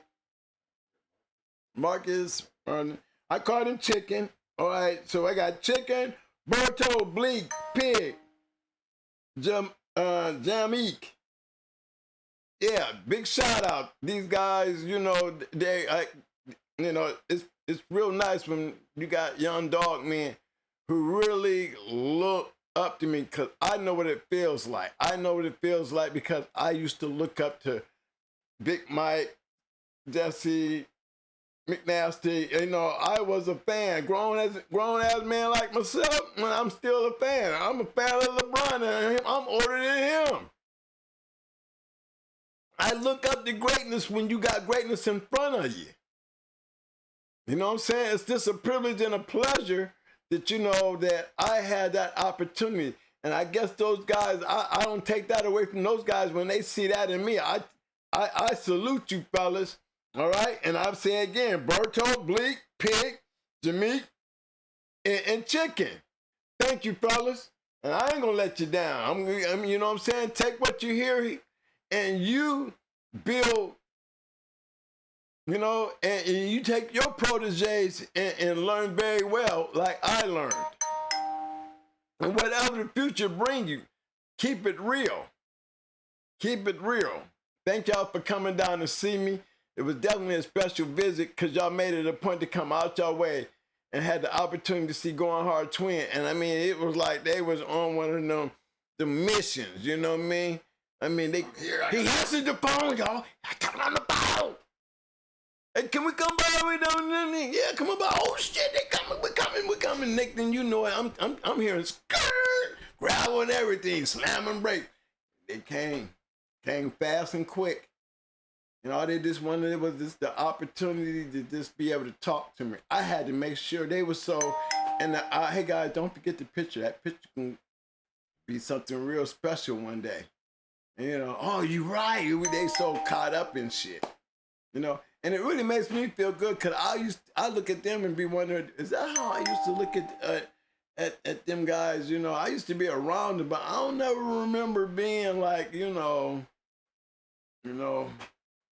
I let my girl scream at Genuine and shit like that, and Michael Jackson and Prince, you know. But it feels good to see the guys really hear me and feel me. And however you do it, man, it's okay with me. And I hope I can continue giving you what you're looking for. And I hope I give you enough to go out there and make your own path and bring somebody else up and mentor somebody else like I got mentored, like I mentored you. You keep it going and showing the love. Because sooner or later, guess what? When all else falls fake, guess what? We still got the right ones still out here to pick up the pieces and hold what little we have left together. And with that, I complete what I have to say for tonight. All right, fellas, before we get up out of here, before we come to Valentine's Day, I think it's the perfect time anyway, so we're going to do it like this. Thumbs up, thumbs up, thumbs up, thumbs up. Muscles, muscles, muscles. Roses. Now give us some damn roses, roses. We need damn roses. Show some love. Appreciate everybody for hanging out with us on this Talk Shit Tuesday. Let me get some pumping in the house. It's house bumping time. You know, it feel like a Friday, man. It do. I mean, my phone is sounding off. These must be people who must have been hearing something. Don't twin! Oh, goddamn! Twin on one tonight, man. Twin on one. Man, but you know what? This kind of shit happens when we be having long conversations.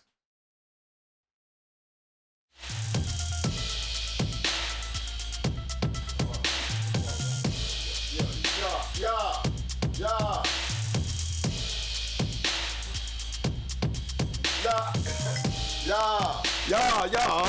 Yeah. Okay, man.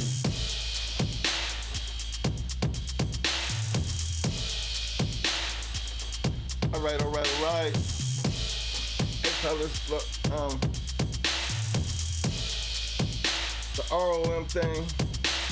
I mean, I really do appreciate everybody who took the poll because again, it's that's just I mean, we got an inside look at where we at here. It's like a balancing thing. It's not that far off. The last couple polls, they've been like that, like almost straight split right down the middle. But guess what? There's a way to fix all that shit though. There is a way. It's called community-based action. You know what I mean? At some point and at some time, everything has to have some type of organization.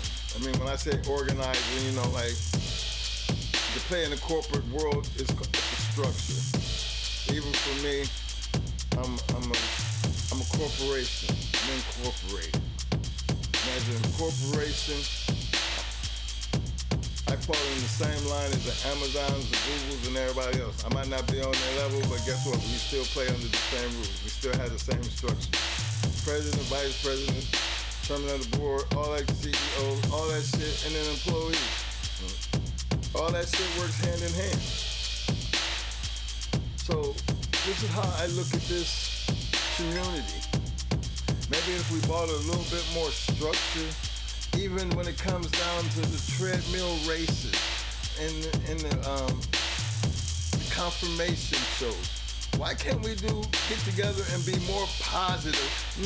It's some brothers out there, there's some people out there still trying to do the right thing. My man Samurai. Again, don't forget, fellas, we come into the Digital Dog Show, so that's just our way of trying to support something new.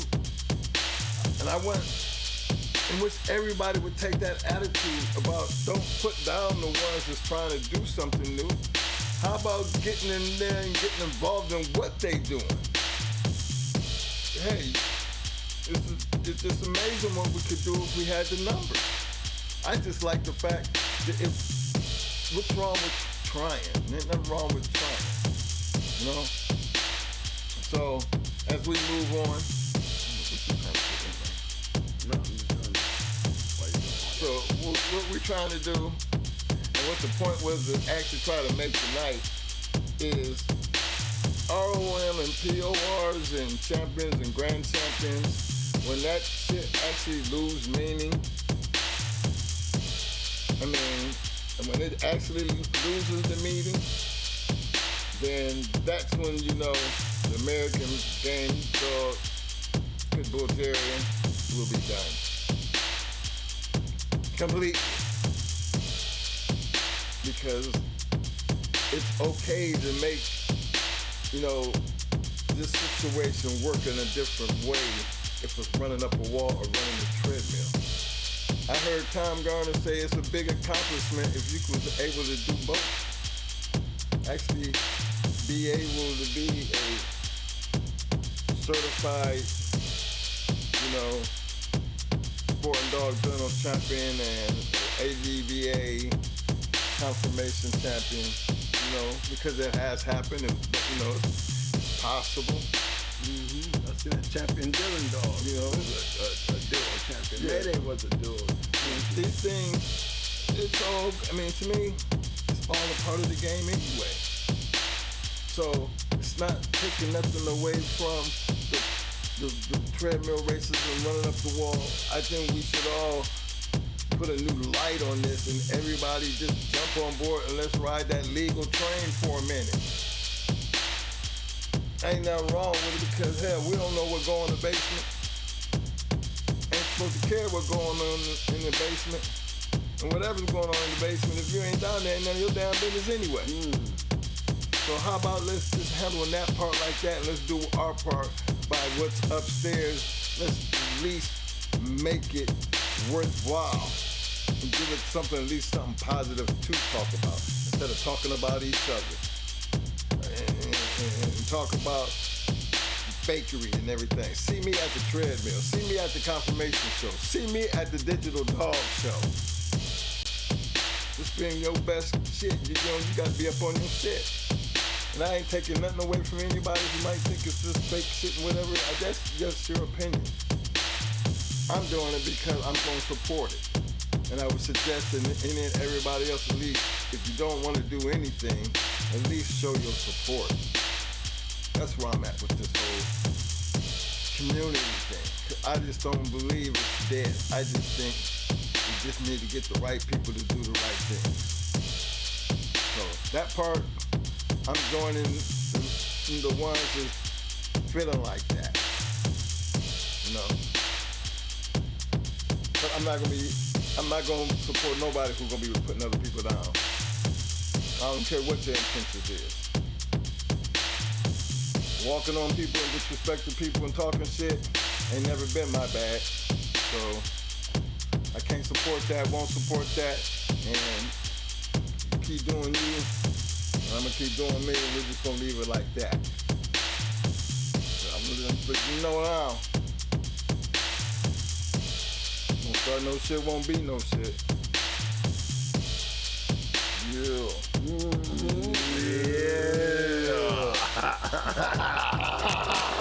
Yeah. You know what I'm saying? But fellas, I don't know how we're gonna handle this Friday thing. You know, I'm trying to leave it open. If I can talk him into it, doing some type of show, let's do some Thursday and I'll post it. I hate to leave my people hanging on Friday. But then again, you know, you can always go live wherever the fuck's going on. But then that wouldn't be nothing exciting because again, it ain't got nothing to do with no dogs. It's just gonna be a bunch of them S2Ws, boy, out there just kicking it. You know, so we'll figure something out. But either way, we ain't gonna leave y'all hanging on Friday. Even if ain't nothing but a quick note to tell you, no, we'll see you Tuesday. So, again, God permits, we'll be back. But until then, man, y'all keep doing what y'all doing. Support us as we supporting you. Support each other. Let's start seeing 2024 take a different turn as far as what's actually happening in the community. But for all the new faces, thank you for supporting. Don't forget to hit the like button if you haven't already subscribed. And keep this in mind. Shark Tank, keep representing. Keep letting them know that we always. He said, make sure you let them know, baby boy.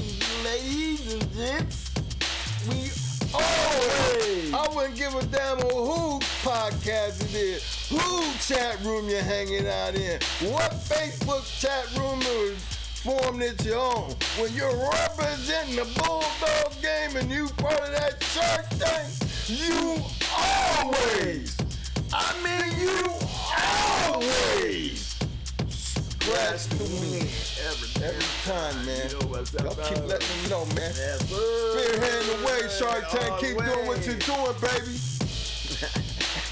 Dog of the day, y'all.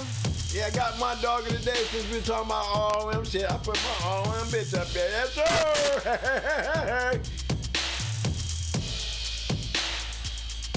Yeah, that is her.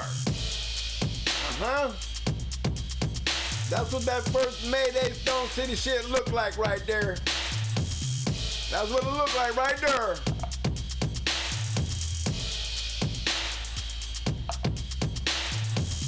That's my dog of the day. Y'all ain't know about that one, huh? Y'all ain't know about that one. Y'all a little late to the game. I mean, I'm telling you, man, y'all need to check out that one that GH.CH shit. Y'all gotta remember, we older than y'all. We was doing a whole lot more shit before y'all even thought about this shit. But guess what? Shit ain't changed. That ain't like you know. Peace!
sir, folks.